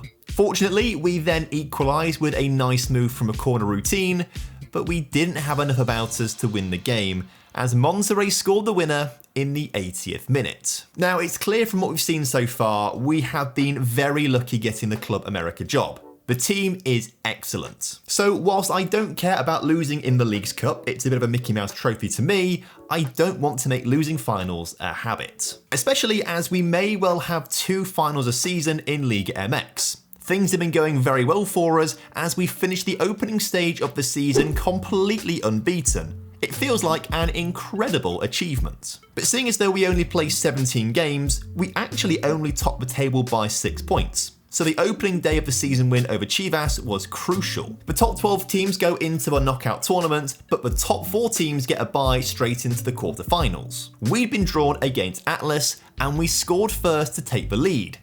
But it ended up being a really tight game, and in the 69th minute, Atlas scored. Meaning that concerningly, we drew the first leg. And even more concerningly, we drew the second leg 0-0. But we still managed to progress thanks to a rule I have never heard of before. In the result of a draw, the team with the higher league position wins. That feels incredibly unfair to me, but we have benefited, much like we did with the away goal situation in Asia, so I won't complain too much. In the semi-finals, we were drawn against Tigres. After an unbeaten opening stage of the season, we were always going to lose a game at some point, but to lose away from home 3-1 was devastating, and it means we have our backs against the wall in the second leg. However, Cade Cowell took that defeat personally, and at our place, he scored twice to make it 3-3 on aggregate, meaning we progressed to the final thanks to this "we finished higher than you" rule. And so in the final, we faced Monterrey, the team that beat us in the Leagues Cup final, and once again they beat us in the first leg, winning 2-0. But it could have been 2-1 if Lucas Beltran didn't have his penalty save. He did make amends for it in the second leg at our place, scoring a wonderful goal, but it wasn't enough. We may have won 1-0, but we lost 2-1 on aggregate. Had Beltran scored his penalty, we would have been crowned champions of the opening stage of the season, thanks to the highest seed wins rule. So, like I said earlier, I don't want to make a habit of losing cup finals, but that's now 2 that we've lost. Luckily, that's technically only half of the season, and we still have to take part in the Champions Cup. Played from February to May, it's a simple knockout tournament with 2 legs played in each round. We thought we'd been given a kind draw, as we take on Defence Force from Trinidad and Tobago, but it turns out I was wrong to underestimate them, as after going 3-0 up, they fought back to score 2 goals late on, meaning we just come away 3-2 winners to have a slight advantage for the second leg in Mexico. But at our place, we took hold of the game, didn't let go, and progressed to the second round. Here we faced Seattle Sounders, and despite the Sounders being the stronger side on the night, we took the 1-0 win. Then at our place, we dominated the match, not allowing Seattle a single shot on goal as we won 2-0 to progress. In the quarters, we've been drawn against FC Tulsa, who play in America's USL League, basically the second division, but they can't get promoted. They won last season's US Open Cup, which grants them a place in the Champions Cup. So they've done incredibly well to reach the quarterfinals. But you know, they're just a second division club, They don't really belong here with the big boys, so this will be a walk in the park. In the first leg at our place, we raced into a 2-goal lead, but stupidly gifted Tulsa what would surely be just a consolation goal. Tulsa are so rubbish, they then scored an own goal to give us a 3-1 lead, and because the game was so easy, our defenders fell asleep, which allowed Tulsa to score a second. We won 3-2, but we dominated the stats, and they only scored from their 2 shots on target. So I'm not particularly worried. When we go to their place, we will show them what a real football team looks like. Well, it's not ideal, that is it really? Somehow we lost the match 1-0 and as a result, lost on away goals to a tiny team from Oklahoma in the Champions Cup quarterfinals. We have been humbled, and from now on I will never underestimate another opponent. Especially as the board might sack me if we lose at this stage again. They were not happy. But luckily they were happy we topped the table in the closing stage of the season and reached another league final where we could be crowned champions, as well as Monterrey were earlier this season. In the Clasico de Clasicos, we drew 0-0 in the first leg, and the only difference between the two sides in the second leg was a Lucas Beltran goal.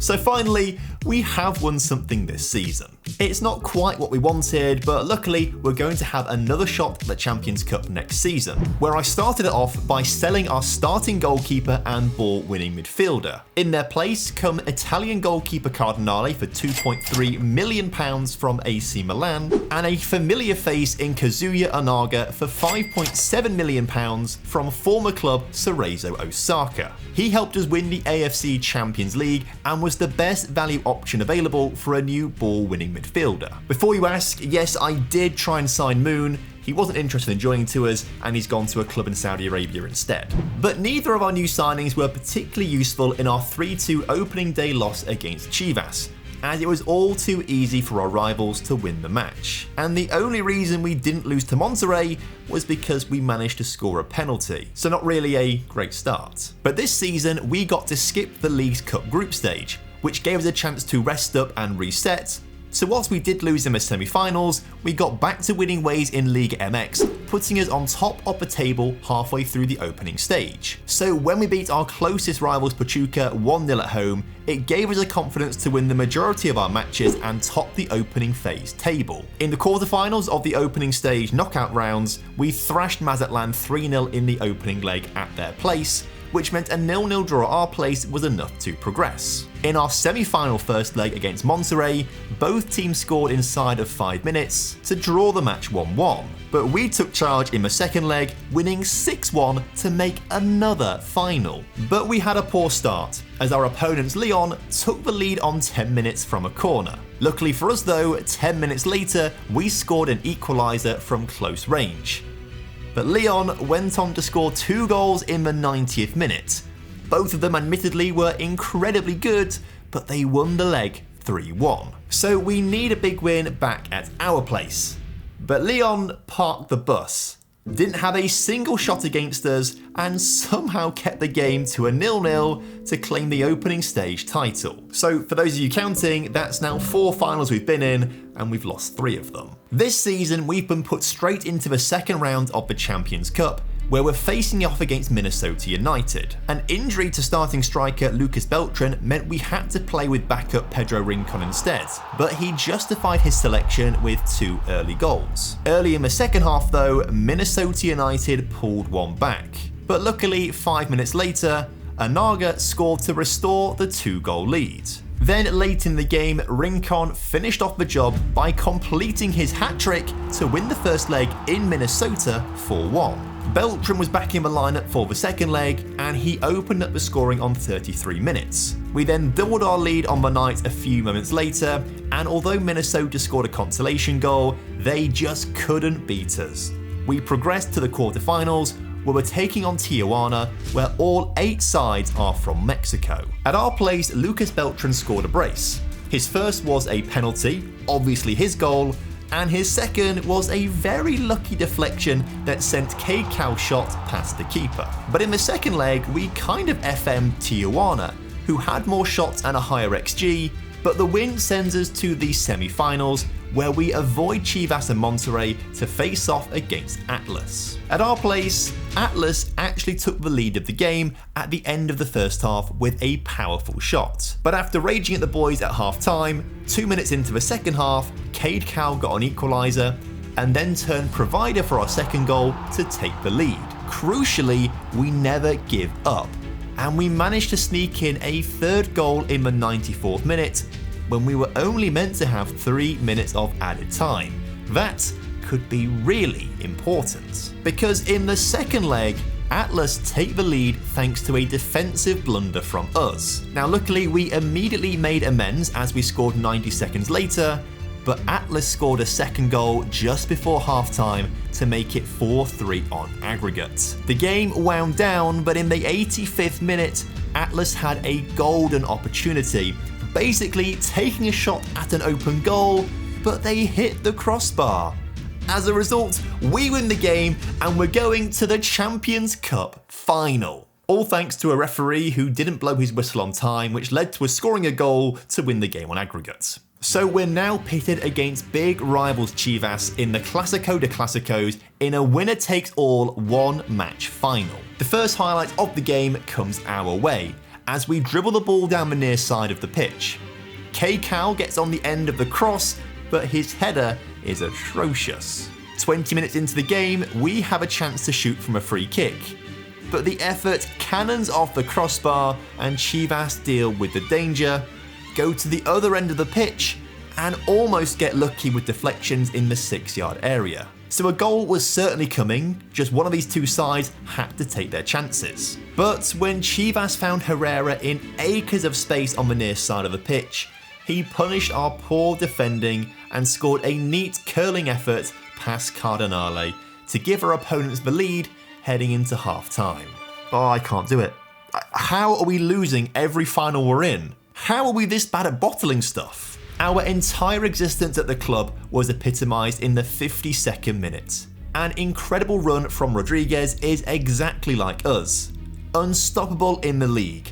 Absolutely perfect up to the semi-finals in all knockout competitions. But Beltran's shot was us in the finals. We just can't finish it off. Beltran and Cowell are meant to be our big star players, but they're letting us down on a 6.3 and a 6.1. So I'm taking them off the pitch and going more attacking with our mentality. But this allowed Chivas to have a golden opportunity. As we committed men forwards, they got on the counter. But luckily for us, they hit the crossbar to keep the deficit to 1 goal.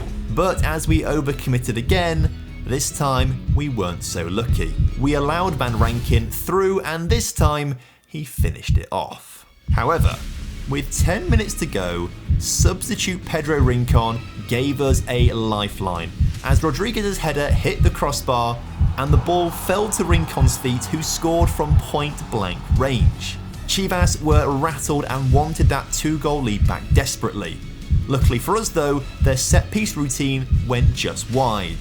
However, they eventually found a way through, scoring a third goal in the 93rd minute to win the Champions Cup 3-1. So as we watch Chivas lift the trophy, we have to ask ourselves a tough question. Are we at the right club? There are 3 jobs available right now in MLS, and I am very tempted by LAFC. But we saw this season that all 8 of the quarterfinalists in the Champions Cup were from Mexico. Genuinely, I think if we went to MLS, even to a club like LAFC who have a lot of money, it would be a step backwards. Also, it's very unlikely that another top job in Mexico will become available in the next 6 months. So I think we have to just stay put. And if we're going to win the Champions Cup, we need to make a drastic change. Also, I'm trying to keep the tension going by saying we're going to make a drastic change in the transfer window coming up this summer, but I can hear a few of you guys at the back asking the question, hey Tom, what happened in the closing stage of the season? Well, obviously we topped the table 10 points ahead of Chivas, who then beat us in the final to be crowned champions. Yes, I also have no idea how I haven't thrown my PC out the window yet. Lucas Beltran is meant to be our best striker, and Cade Cowell is meant to be our best player. And yes, they do great in the regular season, but they just bottle the big matches. So I'm going to sell them. I accepted bids of £1.2 million for 33-year-old Beltran and a £7.5 million bid for Cade to hopefully get him gone to Saudi Arabia. So as they both left the club, we replaced Beltran with Matteo Mazzara for a fee of £4.7 million from Cesana in Italy. I'm also promoting our backup left winger Fernando Moreno to take the left wing spot full time. And then sometimes you just need someone that you can trust. So we signed Moon Sung-hwan, who was our star man in our AFC Champions League win with Cerezo Osaka. We've got him in on loan for the season from his new club Al Hazim in Saudi Arabia. So with our new look attack ready, there was just one final piece of the jigsaw: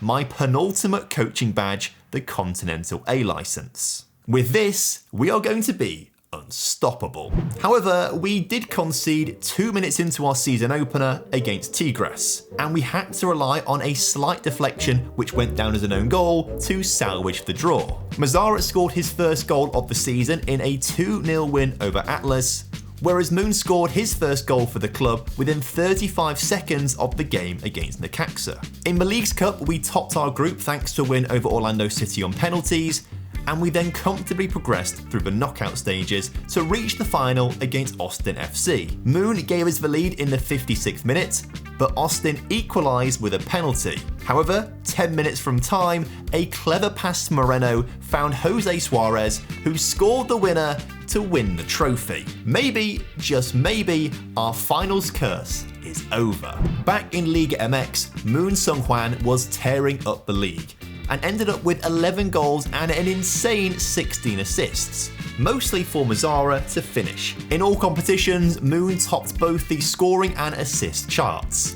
I genuinely think I might be in love with this man. His goal contributions obviously saw us top the opening stage table, and this time we didn't lose in the opening stage final. We lost in the semi-finals instead, which isn't ideal really. But of course, there's only one final that matters: the Champions Cup final.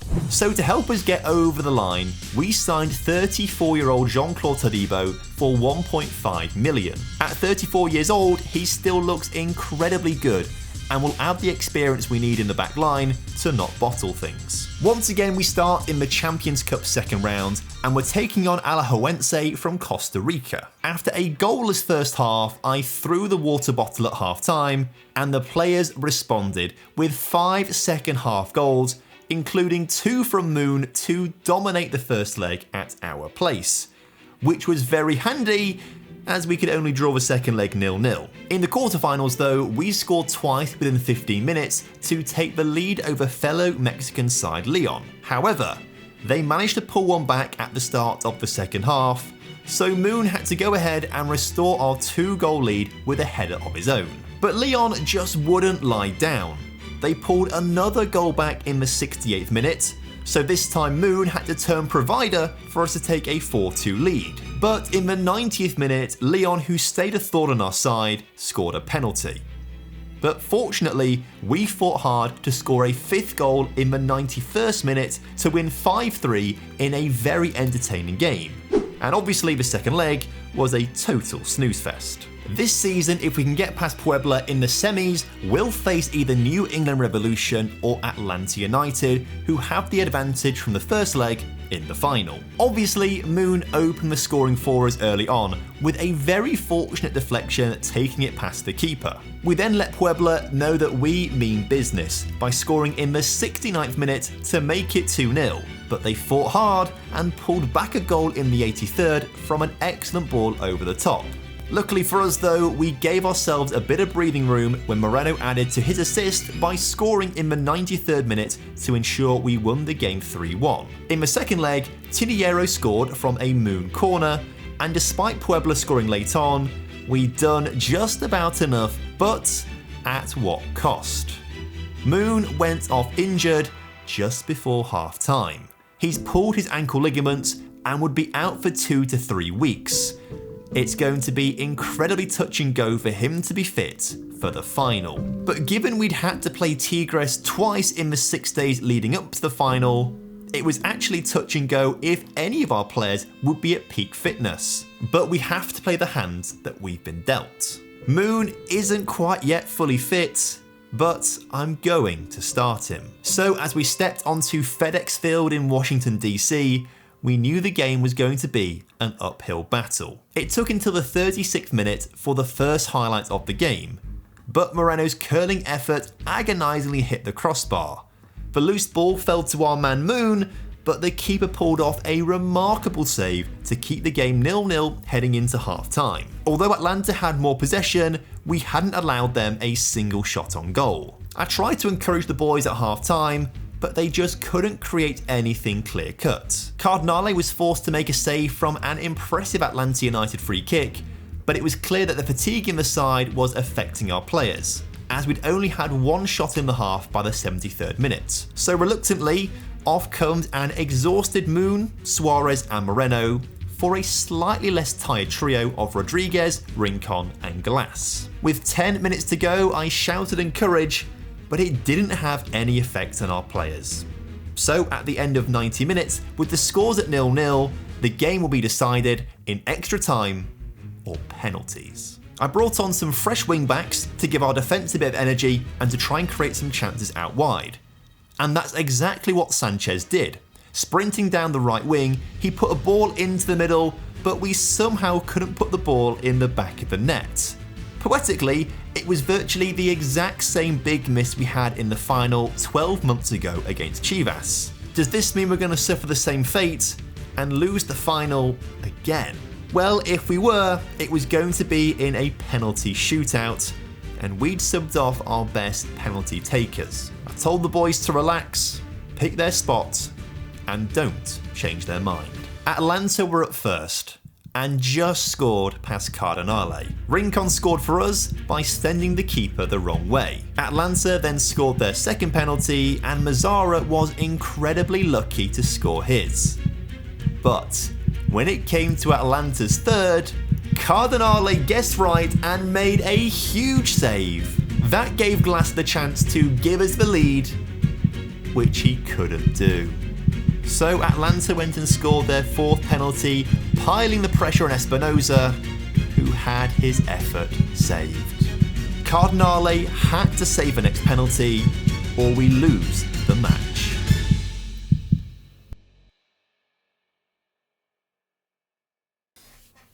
Oh, I never want to talk about cup finals ever again. This was meant to be our season. Moon is about to leave the club after his loan deal expires, and he'd had an incredible season. The rock at the back, Jean-Claude Todibo, who helped us keep so many clean sheets, is due to retire. And to make matters worse, we lost in the closing stage of the league semi-final. Luckily, we did top the actual table in the closing stage of the season, so we are going to get a spot in next season's Champions Cup. But the team won't be as strong. Since we've joined Club America, we've played in 4 league finals, 2 Leagues Cup finals, and 2 Champions Cup finals. And we've lost 6 of them. If we lose any more, I genuinely might just pack this challenge in. So to replace Moon, we signed Peter Majernik for £7.75 million from FC Dallas. And for just £3.2 million, we picked up teenage defender Johannes Heinz from Inter Miami to replace Todibo. Neither of them are quite as good as the players they're replacing, but it's the best we could do given the circumstances. Now, Peter really proved he wasn't quite as good as Moon, as he only scored 1 goal in the 17 games we played in the opening stage of the season. So we dropped him, moved our starting striker Mazzara to the right wing, and started playing a young English kid called Casper Glass instead.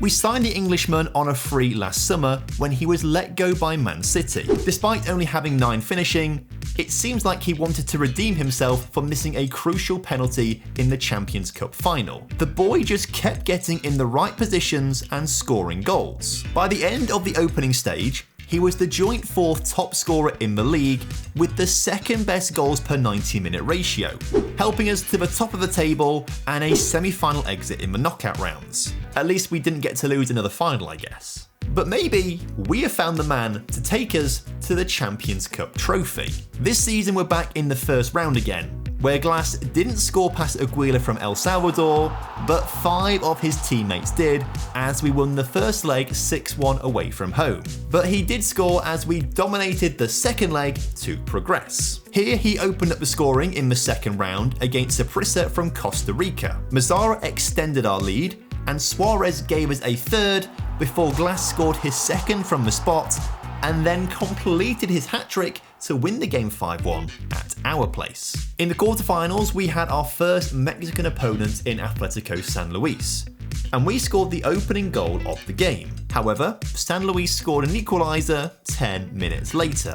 Fortunately for us, the boy Kasper Glass was on hand to give us the lead before Peter Majernik finally popped up with another goal to win the tie 3-1. Then in the second leg, we dominated the match as Glass scored a penalty, Suarez scored from distance, and Onaga from our days at Cerezo Osaka scored a brace to win the game 4-1 and progress, setting up an all-Mexican semi-final where we've been drawn against Monterrey. In Monterrey, the only goal of the game was scored by centre-back Tinajero, taking a slender lead back to our place. Here we had a 10-minute flurry of brilliance, scoring 3 goals between the 25th and 35th minute to win the game 4-0 on aggregate to make our 3rd Champions Cup final in a row. Will it be 3rd time lucky?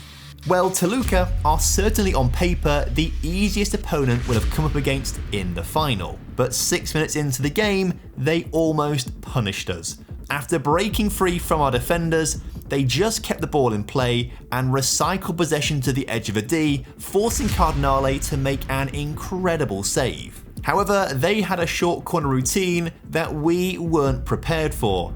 Catching us with our guard down, Toluca opened up the scoring. Fortunately, 2 minutes later, we got a cross into the near post, where of course, Kasper Glass was quickest to react and levelled up the scores. But the man who got the assist and was playing brilliantly then got injured and was forced off the pitch, a huge blow to our hopes. But without him, we battled on.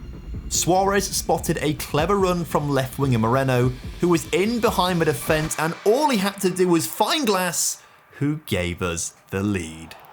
Half time, and we are 2-1 up.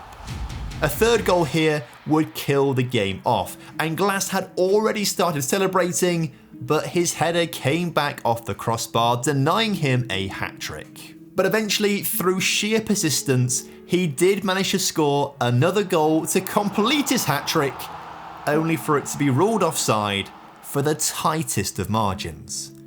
So with 20 minutes to go, the lead was still razor thin, and I decided now was the time to shut the game down by lowering the tempo, time wasting, and getting bodies behind the ball. But in the 90th minute, Toluca had a chance. Winning the ball in the midfield, they darted forwards, got the ball central, and unleashed a shot that went wide by mere centimetres. So as the clock ticked down, we managed to hold on in stoppage time, and finally, at the 3rd time of asking, we won the CONCACAF Champions Cup and have ticked off the 3rd trophy in the Pentagon Challenge. I cannot stress to you how much of a relief that was to finally win the trophy. It turns out North America wasn't quite as easy as we thought it was going to be. But thanks to the 4 years of experience and coaching courses, my manager profile is now looking stacked. And straight off the bat, we could go for the Liverpool job. However, they're currently £32 million in debt, and they finished 7th in the league last season, meaning they've only qualified for the Europa Conference League. So I can't believe I'm actually saying this, but I think we leave this for now because we can hold out for a better job. However, by the end of November, there isn't really anything that's catching my eye other than Independiente Medellin in Colombia. Now, more than likely, they won't be the team to win us the Copa Libertadores, but they might be a very good stepping stone. However, looking at the job, it might also be a step back from Club America, but there is no harm in applying, so I did. However, what happened next was insane. Arsenal have headhunted me to be their manager. I didn't apply for the job, the only one we've gone for is Medellin, so I am just as shocked as you guys are. My plan was always to go for the Copa Libertadores first, but I suppose we could try for the Champions League. So their new chairman welcomed me in, and by sounds of things, the job is mine if we get on. Now obviously they're concerned I've never managed in England before, so as always, I told them it was my dream. And as they're currently underperforming, could I meet expectations? So I promised them I would. But they only want me to qualify for the Europa League.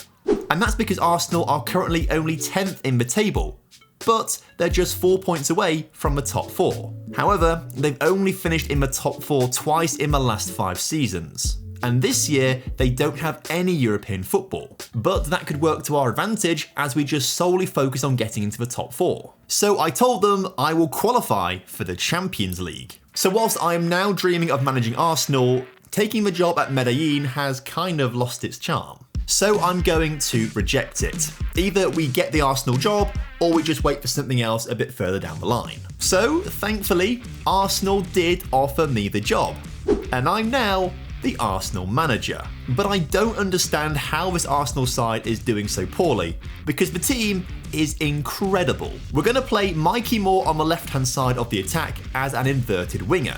Max Welsh-Wolves might just be the best striker I have ever seen in Football Manager, and if he's not scoring, Ezio on the right wing as an inside forward is surely going to get us plenty of goals. And so in our first game, Max scored a brace in a 3-0 win at Southampton. But he couldn't score at home as we lost 2-1 against Bournemouth, who scored the winner in the 96th minute, and we only drew 1-1 with Norwich because Martinelli scored a penalty. So whilst the team does look very good on paper, it's very inconsistent. So we need to replicate our League Cup form in the Premier League, because in the League Cup, we have just made the final. But before we get to that final, we had a huge 2-1 win over Liverpool, with Ezio scoring the decisive goal in the second half, and we also beat Everton 1-0 at their place, which I know to you and me right now doesn't sound that impressive, but Everton are the current title holders of the Premier League. So in between the League Cup semi-finals and final, we picked up 14 points from a possible 21, but we only improved to 8th in the league with 10 games to go. So whilst it isn't important in the grand scheme of the challenge, beating Wolves in the League Cup final might be our only route into European football next season. So thankfully, Max Welsh-Wolves scored within 40 seconds of kickoff, and then we scored a second before 120 seconds had even been played. So the cup was won within the first 2 minutes of the game, and at least we now have Conference League football next season. But we also have 10 more league games to try and get more. Finally, it seemed like the team was gelling with the new tactics, as we beat Spurs 3-1, Chelsea 2-0 at Stamford Bridge, and absolutely tore apart Man City to beat them 4-1. Thanks to a wonderful Mikey Moore goal. We did drop points in draws to Sunderland and Fulham, but we crucially beat West Ham 7-0, which gave us the goal difference to finish 3rd in the table ahead of both Everton and Spurs thanks to our superior goal difference, mostly scored by Max, the league's top scorer. So now we have £75 million to spend on a Champions League campaign. The issue is, anyone who's good enough to improve our team to take it to the next level is insanely expensive. Take Newcastle centre-back Santiago Garro. He's worth at least 135 million. And to make matters worse, the board won't send me on my final coaching course because they think it'll lead to me taking a job somewhere else. That is a red flag to me. If they don't want to help me improve as a manager to help their team win, I am more likely to want to leave the club. Back to our issue of not having enough transfer budget to sign superstars for the team, I sold £72 million worth of players in order to spend a huge £95 million on Gaetan Sop to lead our midfield. But as we spent big on him, we could only afford to bring in a few squad players. So winning the Champions League this season might be a bit of a stretch with our small squad. But in the grand scheme of things, our draw could have been a lot worse, so I think we should be able to qualify. We opened up our campaign with a 5-0 win over Ajax, with João Neves scoring the pick of the goals. Ezio then scored our second in an impressive 2-0 win in Milan against Inter. And of course, Max Quelch Wolves got in the goals as we beat Wolfsburg 4-0. But a 1-1 draw against Villarreal, a 3-3 draw with Barcelona, and a 1-0 loss to Manchester United means we sit 7th in the new league phase table. That's set to be implemented in real life next season with just 2 games to play. Finish in the top 8 and we go straight through to the round of 16 and miss the playoff round. As for the Premier League, we'd had a superb start to the season, winning all but 3 games. It means that a third of the way through the season, we're only behind Manchester United on goal difference in what's shaping up to be a title battle. But we have a tough month coming up, including a match away at United. Now the good news is, we beat United 1-0 as they had a lapse in their back line, but the bad news is, we lost 2-1 at home against Man City and 2-1 at home against Brentford of all teams. So actually, both us and United fell behind Chelsea, who had a great month. But obviously our focus is the Champions League, so as long as we just finish in the top 4 in the Premier League, that's fine by me. Speaking of which, in our final 2 games in the league phase, we beat AEK Athens 2-0 away from home, but frustratingly could only draw with Lyon as they scored 2 late goals. So as a result, we only finished 9th in the league phase and have to go through an extra knockout round. We've been drawn against Villarreal, who we drew with in the league phase. But when it matters, we can turn on the style, travelling to their place and winning the first leg 3-0. Then, thanks to goals from Max Quelch Wolves and Mikey Moore, as well as an own goal from the Villarreal keeper, we came away 3-1 winners in the second leg to progress. However, in the round of 16, we were drawn against Manchester United, who got revenge on us for beating them in the league by beating us 1-0 at our place in the first leg, despite us having triple the amount of shots. In the second leg, they opened up the scoring 10 minutes into the game, but we did manage to pull one back early in the second half. However, pound for pound, United are still the better team overall, so they scored a second on the night to win the tie 3-1 and knock us out the Champions League. So once again, all we have to focus on is the Premier League. And with 11 games to go, we're just ahead of Newcastle on goal difference. We won some crucial games. Notably, we recorded a huge 3-0 win over Chelsea to knock them out the title race, and got revenge on Manchester United as we beat them 5-2 at home. But we could only draw against our biggest rivals for the title, Newcastle. So as a result, we head into the final game of the season 2 points behind the Magpies. But we're going to need a miracle from Bournemouth to stop Newcastle at St James's Park if we want to win the title. Max Quelch Wolves almost gave us an early lead with a spectacular effort, but it was just over the crossbar. And at the same time, Newcastle took the lead in their game. Just over half an hour into our match, we then hit the post. If we can't score, it doesn't really matter what Newcastle do. But luckily for us, we finally found a way through as the smallest man on the pitch, João Neves, scored a header to give us the lead going into the break. The issue is, Newcastle are still winning. We had the chance to extend our lead as Mikey Moore was brought down in the penalty area, but Max had his effort saved and Preston kept themselves in the game. But really, it didn't matter if we scored or missed, because Newcastle were running riot and had gone 4-1 up in their game to put any chance of us winning the title to bed.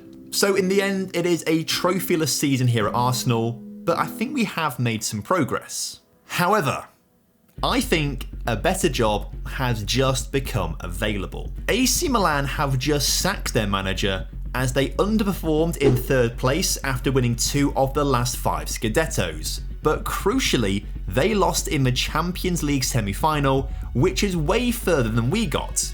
So maybe we've got a better chance of winning the Champions League if we jump ships to go to Milan. So I decided to apply for the job. And literally an entire month after I applied, I was offered an interview. Their main concern is that I don't speak Italian. But given I can now basically speak 5 languages at this stage, I told them I'd be able to learn. Then of course they were concerned I hadn't managed in Italy before, so I said the line and told them it was my dream. Then in a throwback to our days in Africa and Asia, they asked me if I was able to work with limited resources. which is very surprising given their wage bill is actually bigger than Arsenal's, but I told them I was the perfect man for the job, and they thought so too. So I am now the AC Milan manager.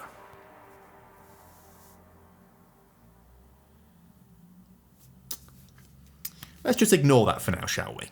So after joining the club, I now realise what the board meant by financial issues, as we're 50 million in the red and have zero transfer budget. Luckily, the team is very good.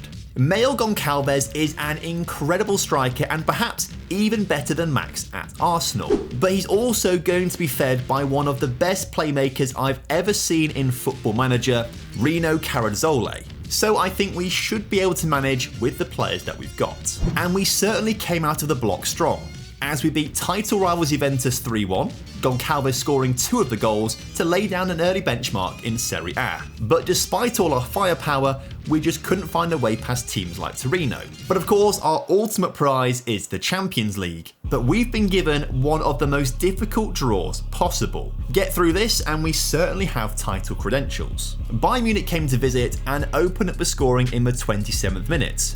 But before the half-time whistle was blown, we had replied with 3 of our own goals, courtesy of Oscar Gluck, a Bayern Munich own goal, and of course, Goncalves. However, the Bavarians then replied with 2 of their own in the second half, tying the game 3-3. But fortunately, wingback Miguel Leopoldo scored the decisive goal for us to win the match. It was certainly a more entertaining game than the 0-0 we had with Borussia Dortmund. Astana was a much more routine game as we pounced on a defensive error to open up the scoring, slotting away a penalty, and then scoring a banger to win the match 3-0. But we did have to rely on a heavy deflection to beat Porto 1-0 to win that game. But then the wheels came off against both the Madrid sides.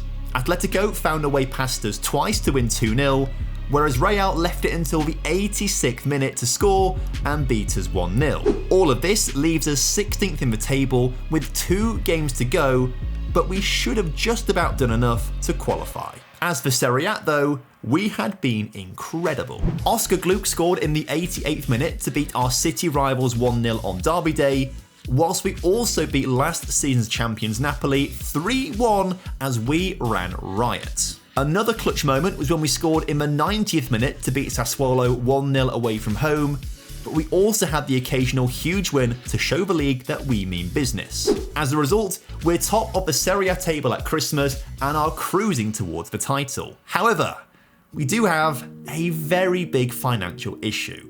The club is now in significant debt, and it's all because we're paying 7 players over £400,000 a week. We need to improve the team, especially defensively, but we just can't do that because we're paying out so much money to some, at this stage, quite old players. So we are going to have to start selling. So in January, I managed to get rid of 3 of our older players who were playing more rotational roles but were on huge contracts. Even after selling them, we still couldn't afford to bring in new players right now, but we had freed up a whole load of wage budget for next season. So over the next 6 months, I'm going to start tapping up players who have got contracts expiring at the end of the season to see if they want to move to us on a free. But if we can also get far in the Champions League, we might just be able to have a small amount of transfer budget next season to do some business. So it was great that we managed to beat Luzern 2-0 and then won our final league phase game against FC Copenhagen by the exact same scoreline,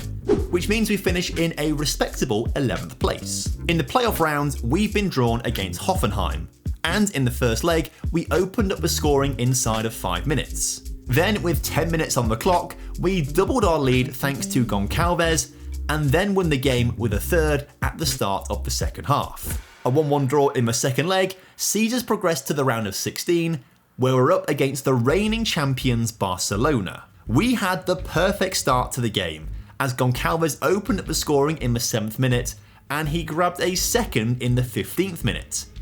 But the longer the game went on, the more Barcelona grew into it, showing us why they're the reigning champions, scoring 3 times to win the first leg 3-2. We managed to make it 3-3 on aggregate with an early goal in Barcelona, but soon after, Barca scored one of their own. so it looked like we were going to get knocked out of the competition. But in the 96th minute, we scored a last gasp goal to take the game to extra time, where we were the more clinical of the two sides, scoring to win 4-1 on the night and 6-4 on aggregate. Our challenge in the quarterfinals was Chelsea, and the first leg was the easiest of our knockout campaign so far. We scored 3 times in the first 20 minutes to win in the San Siro 3-0. But at Stamford Bridge, Chelsea scored twice inside of 25 minutes, which made us start to sweat at 3-2 on aggregate. However, 2 goals before half-time was enough to alleviate our fears and for AC Milan to make back-to-back Champions League semi-finals, where we're taking on Borussia Dortmund, who we drew 0-0 with in the league phase, and they took the advantage in the first leg, scoring twice in the first half to take the lead. We did pull a goal back quickly in the second half, but Dortmund scored a deserved third goal late on to win the first leg. At our place, it was the total opposite though, as Goncalves scored a great goal early on, and we then made it 2 to level the scores up on aggregate. But then Dortmund scored midway in the second half to take back the advantage, meaning we had to fight on again and then score a third on the night to make it 4-4 on aggregate. But as the game looked to head to extra time, Dortmund broke our hearts, scoring the winner in the 91st minute, making it 5-4 on aggregate. So close, yet so far. But we will get another shot at the Champions League next season, potentially as Italian champions. Although we had slipped a few times in our second half of the season, when we played against our closest rivals, we did win, doing the double over Inter Milan, beating Juventus 2-1, and demolishing Fiorentina 4-1 at our place to sit on top of the table, 5 points clear with 2 games to go. A win at home against Udinese would be enough for us to lift the title. And 6 minutes into the game, Ruben Ribeiro gave us the lead with a scintillating dribble and finish. We then had a chance to score a second as the referee pointed to the spot as Ribeiro went down and was able to convert his second of the game, giving us a 2-goal lead from 21 shots in the first half. Goncalves also wanted in on the action, but his free kick went over the crossbar. But he did manage to get one with 10 minutes to go, pressuring the Udinese defence, winning the ball and slotting home our third of the match to claim the Serie A title for AC Milan. So with the right additions to the team, I think next season we're in with a superb chance of winning the Champions League. Despite being £132 million in debt, the board had managed to find £23 million to give us as transfer budget.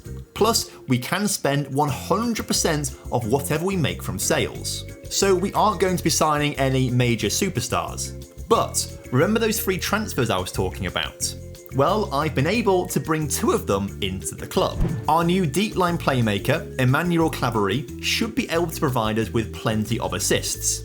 And our new ball-winning midfielder, Pedro Henrique, was part of the Barcelona squad that we beat in the Champions League last season. We also managed to sell a few older players on big wages to bring in more squad players, and a new starting centre-back in Ido.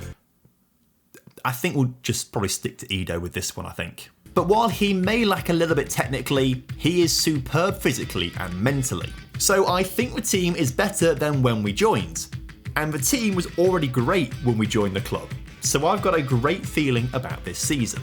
But we've been given a pretty tough start, and we only earned a point at Roma thanks to them scoring an own goal. But luckily for us, our backup striker and inside forward Fabian Ladino scored a brace against Napoli on our way to a 3-0 victory, whilst Ruben Ribeiro scored a wonderful goal and picked up an assist on our way to a 2-1 win over Juventus. So we're in good shape as we head into the Champions League, where our first game is against Borussia Dortmund, who ended up winning the competition last season after beating us in the semis. The rest of our draw is way kinder than last season. However, Borussia Dortmund dented our hopes by showing us why they're the champions in a 1-0 win. This had a knock-on effect as we could only draw with Galatasaray and Wolfsburg. But we did manage wins against Sevilla.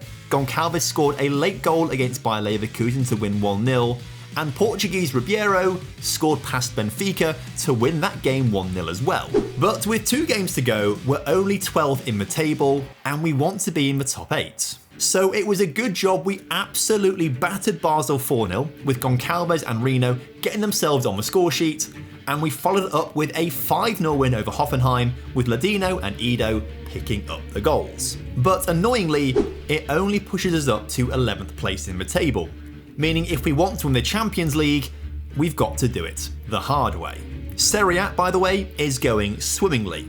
Although we have lost a few games to big rivals in Inter Milan and Napoli, our sheer amount of wins keeps us on top of the table by a single point. Back to the Champions League, and luckily for us, we've been drawn against Basel in the playoff round, who we just battered.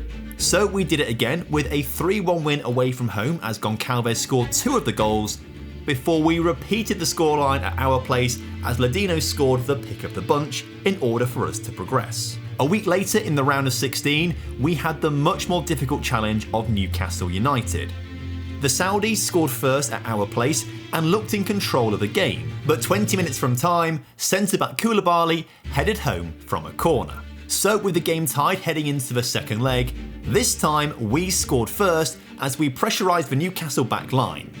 But shortly afterwards, they equalised to make things 2-2 at the end of 90 minutes, meaning we're going to extra time. But the clutch king himself, Goncalves, scored in the 112th minute to silence the home crowd, meaning we're going to the quarter-finals, where we're up against our former team, Arsenal. If we win, we know we've made the right choice in leaving the Gunners to move to Milan. But if we lose, I'd rather not talk about that, to be fair. I really hope we don't lose. So on my return to the Emirates, I knew we'd be facing a very good team. But we opened up the scoring in the first half, before then doubling our lead in the second to win the game 2-0, despite Arsenal arguably being the stronger of the two sides. So in the second leg, we went defensive, and it paid off. A 0-0 draw takes us to another Champions League semi-final, and it justifies us leaving Arsenal to join AC Milan. This season, we have to contend with Manchester United, who of course knocked us out of the Champions League when we were at Arsenal. So now we could reach the final and get revenge on them knocking us out. Well, it certainly looked like we were going to get revenge when we raced into a 2-goal lead at the San Siro. But 15 minutes from time, United pulled a goal back. Despite dominating the match, we only won 2-1. Luckily for us though, the second leg was going brilliantly. The only hiccup was when our left back picked up a second yellow card in the 88th minute and was sent off. Still, we should be able to survive for 2 more minutes, right? Well, United used the free kick to score a last gasp equaliser, which eventually led to the game going to penalties. We stepped up first and Rino Carazzole slotted home his spot kick. But United were also able to score their first goal as well.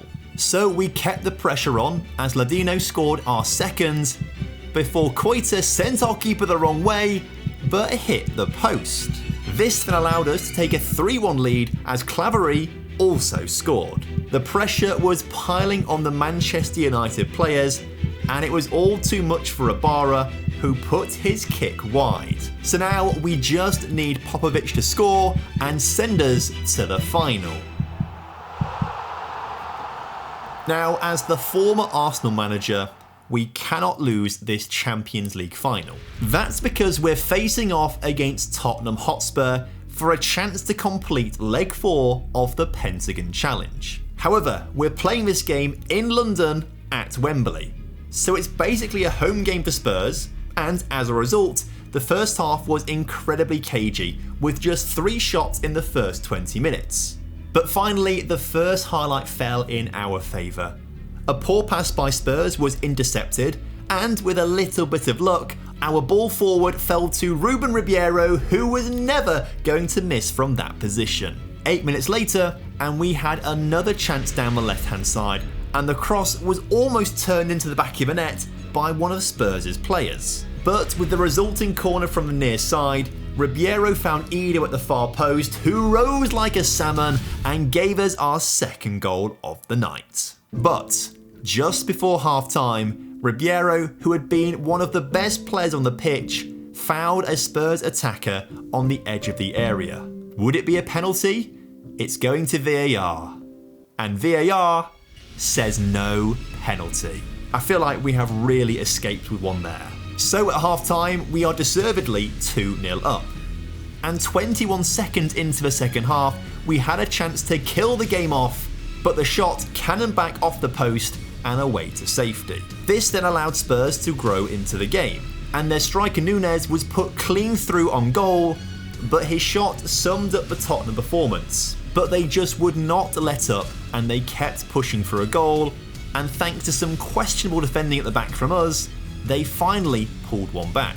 However, we didn't let the goal rattle us. We shut the game down and the clock ticked away until the ref finally blew the full-time whistle and we'd won the Champions League title with AC Milan, winning our 4th continental trophy in the Pentagon Challenge. Now we just have South America to go on our final step of the quest to ultimate glory. Sadly, we leave AC Milan having lost out on a second title to Inter Milan. But the joke's on them. We're the ones who won the Champions League. So I resigned and once again, I'm unemployed. A few months later, there are 4 jobs available. But it's only the Montevideo City job that is appealing to me. Although they're only 7th in the table with 5 games to go, they have recently won back-to-back titles. But are they really the team to win us the Copa Libertadores? I don't think so, so if we did go there, they'd just be a stepping stone. And whilst there's no guarantee, the Argentinos juniors and River Plate managers are under real pressure and might get sacked soon. So I'm going to hold out for one of those jobs. Sorry Ghana, but I'm just not interested in your national team job, but thank you for the offer. So I waited a month and a half and finally the River Plate job became available, so I applied on November 18th. And then finally on December 23rd, I was offered an interview at Everton, which obviously we said no to because we've already won the Champions League. But I still haven't heard back from River Plate, so I may as well go for the Velez job, which has also become available. Their manager seems to have resigned after they just won the Copa Libertadores, so I am very interested in this job. But for some reason, whilst I can declare my interest in the job, I can't apply. And that's because it seems like they very quickly headhunted the former River Plate manager to take over. So I guess we'll keep waiting for a reply from River. But we could also apply for the Defensa Sporting job, the current champions of Uruguay who have just seen their manager retire. Hopefully applying for this job will put some pressure on the River Plate board to offer me an interview. And it worked, because less than 24 hours after I applied for the Defensa Sporting job, River Plate offered me an interview. Almost 2 months after I applied. Bingo cards at the ready. The board are concerned that I've not managed in Argentina before and well, you know the rest. But after leaving AC Milan, they want to know why I want to drop down to their level. Firstly, don't be so hard on yourself, River. And secondly, there isn't an option for me to say I'm trying to do the Pentagon Challenge and South America is the last continent I need to complete. So I just told them I'm capable of succeeding at whatever level. But now they're upset, I'm also in the running for the Defensa Sporting job. I mean, if they'd just been quicker and offered me an interview, we wouldn't have to go through all of this mess. But I told them I'm prepared to withdraw from that job. And that seemed to work, as they then offered me the River Plate job.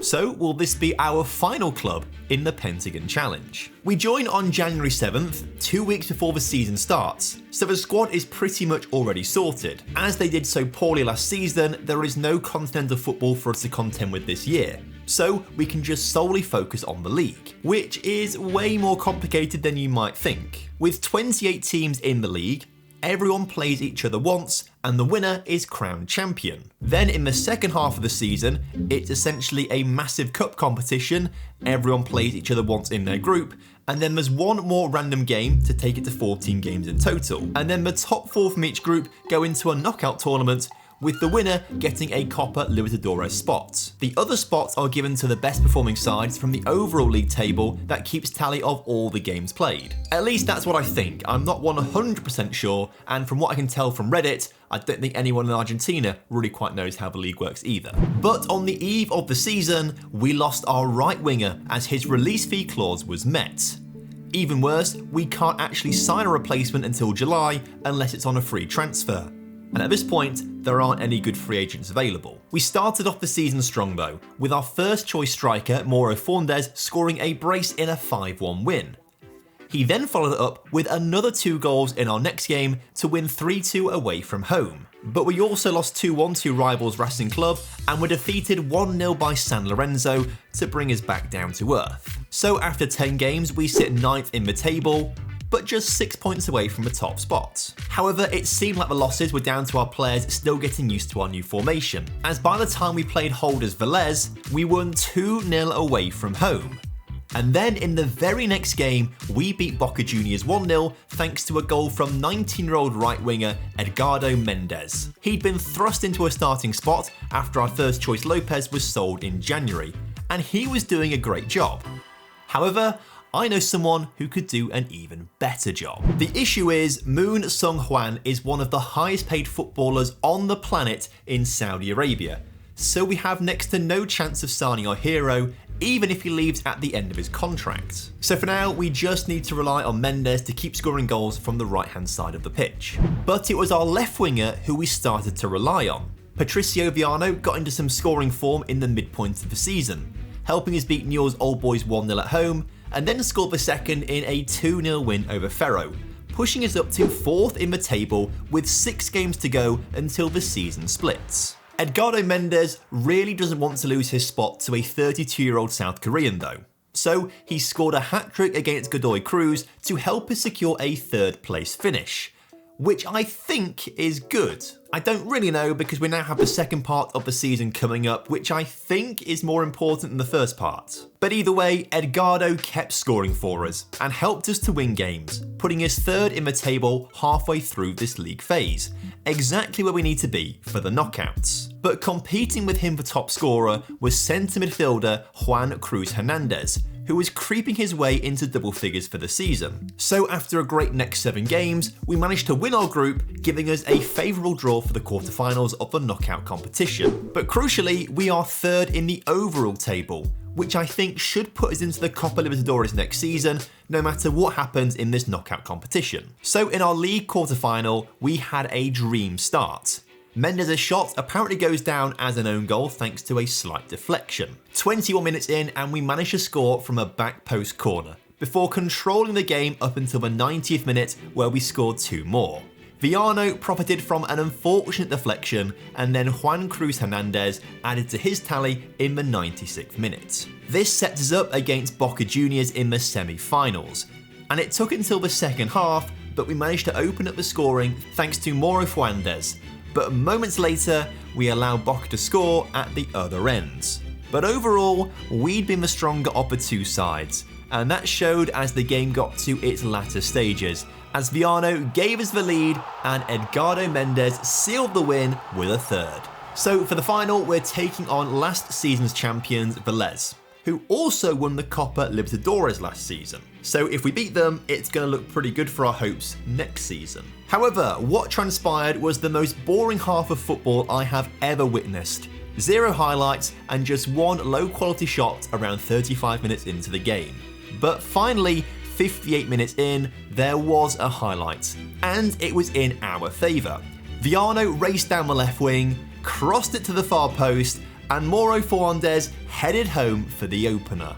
The game's second highlight occurred in the 83rd minute, and a dangerous Velez cross was scrappily cleared, but not far enough. And the second shot was good, and Velez equalised. And they looked like scoring again.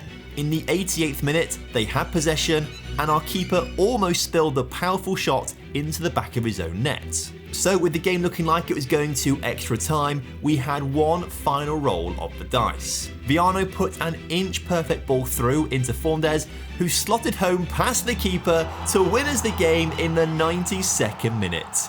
We are the Argentine champions. I think. I'm still not sure if this is part of a league or a separate cup competition or what. Our marquee signing over summer was goalkeeper Younes Arncourt, signed for 3.5 million from Wydad Casablanca, our biggest rivals from our days in Africa. If we want to win the Copa Libertadores, it starts with a great defence. So we also signed Matias Amaya on a free transfer from Rosario Central to be our rock at the back. But a strong defence also works well in the league, as we kept 6 clean sheets in our first 9 games. Of course, Edgardo Mendes was still scoring plenty of goals for us, but this season we're going to start to drop 34-year-old Mauro Forndes and replace him with his backup from last season, Carlos Franco. The 23-year-old was finding his shooting boots, and the two of them kept swapping around in our early fixtures. But they need to be on top form if we're going to qualify from our incredibly tough Copa Libertadores group. Corinthians humbled us in our opening game by going 2-0 up within the first 10 minutes. But we did manage to regroup enough to score a consolation goal in the 90th minute, but we still ended up losing 2-1. So after being schooled by one Brazilian team, we thought the second would do the same to us. But we were completely wrong, because we were way better throughout the entire game, scoring 5 goals in the first half alone. Fluminense did pull one back, but we never looked like losing. The second half was a lot tighter, with both teams scoring 1 goal each, but we flew back to Argentina with a massive 6-2 victory. I did feel pretty bad for Bolivian side Blooming. We beat them twice, and they ended up conceding 39 goals in all of their games. So when we travelled to Brazil to play Corinthians, once again they took the lead, but we pulled one back just before half-time. However, their half-time team talk did wonders, as they took the lead again 3 minutes into the second half, but we did our job and pulled back another goal to draw the game 2-2. So after another big win over Fluminense, we finished second in our group to qualify for the knockout stages. Here we've been drawn against Palmeiras in the second round. And in the first leg at home, we took the lead in the 37th minute before doubling our lead 3 minutes later. In the second half, Edgardo Mendes found Forndes in the middle and made it 3 to take home a huge victory. The second leg was off to an incredible start as well, as we made it 4-0 on aggregate, but then our right back was shown a straight red card, which allowed the Brazilians back into the game, scoring in the 57th minute and then once again 3 minutes later. But luckily for us, we held on and came away 4-2 winners on aggregate. And although it wasn't our focus, we'd also been doing superbly well in the league. And as a result, we topped the initial league table 5 points ahead of Newell's Old Boys, who lost twice late in the season in order for us to overtake them. But back to the Copa Libertadores, in the quarterfinals we've been given another Brazilian opponent, this time Grêmio. But at our place they held us to a 0-0 draw, so I didn't have much hope going over to their place. But we did manage to take the lead thanks to a neat cutback and a powerful shot. But anything we can do, Grêmio can also do, and they scored basically the exact same goal. But our overall game and attack was just stronger, and in the end we managed to overpower the Brazilians when a header was pushed into the path of one of our players who just couldn't miss from point-blank range, and we won the game 2-1 to progress. But our semi-final against Vélez was going to be tough, as we drew 0-0 away from home. And then 2 minutes into the second leg, Vélez opened up the scoring with a great goal from distance. It would be heartbreaking to beat all these Brazilian teams to end up losing to Vélez in the semi-finals. Thankfully for us though, 20 minutes later, Mendes and Forndes linked up once again to get us onto level terms. And so at 90 minutes, the scores were still 1-1, but rather than going to extra time, we go straight to penalties. Vélez had the first kick and they sent Arncourt the wrong way to score. But thankfully, we did the same to the Vélez keeper. We'd spent big money on Arncourt to bring him to the club, and he paid dividends when he saved Vélez's second penalty, whereas we scored ours to give us the lead. Arncourt then remarkably saved Vélez's third penalty, whilst we scored ours, meaning Vélez had to score the next one to stay in the game. But Moron was a moron as he hit the crossbar, meaning we're going to the Copa Libertadores final. Now the final is looking absolutely incredible, because we're playing Defensa Sporting from Uruguay, aka the team that we used as a pawn in order to get an interview at River Plate. So either we win the game and complete the Pentagon challenge, or we lose and I look like the world's biggest idiot. We also have one big issue. Our goalkeeper is injured and out for the game. He picked up the knock whilst on international break, so we're going to have to use our first choice keeper from last season, Maurizio Dabove, who isn't bad, but he's not as good. And whilst he's been out for a while, it certainly seemed like the injury was breaking news to one of our fans. Quite fittingly, the final is being held in Malezza Stadium, so it would be nice to win the game in the stadium of the team that we beat to get here. For some reason, the match was being played while the sun was exploding, and Defensa had the first chance of the game, but their header was just over the bar. Moments later, we had a chance to come forward instead, working the ball down the right-hand side of the pitch, getting it into the middle and having our shot blocked. But the rebound fell to Evandro, who scored the goal to give us the lead. From our right back, now to our left back, as he was given the ball and he put it into the path of Barella, who was able to deliver a cross that was blocked. But it fell to Viano, who finished to make it 2-0. But the nail in the coffin came right at the end of the first half, as Edgardo Mendes dribbled into the area, unleashed a shot and made it 3-0 at half-time. Surely we can't bottle it from here. For some reason, the sun then stopped exploding in the second half, but the defensive players had already been blinded by the light. Their keeper played a perfect pass into the feet of Viano, who made it 4-0 90 seconds into the second half. And then straight from the kickoff, we had another chance.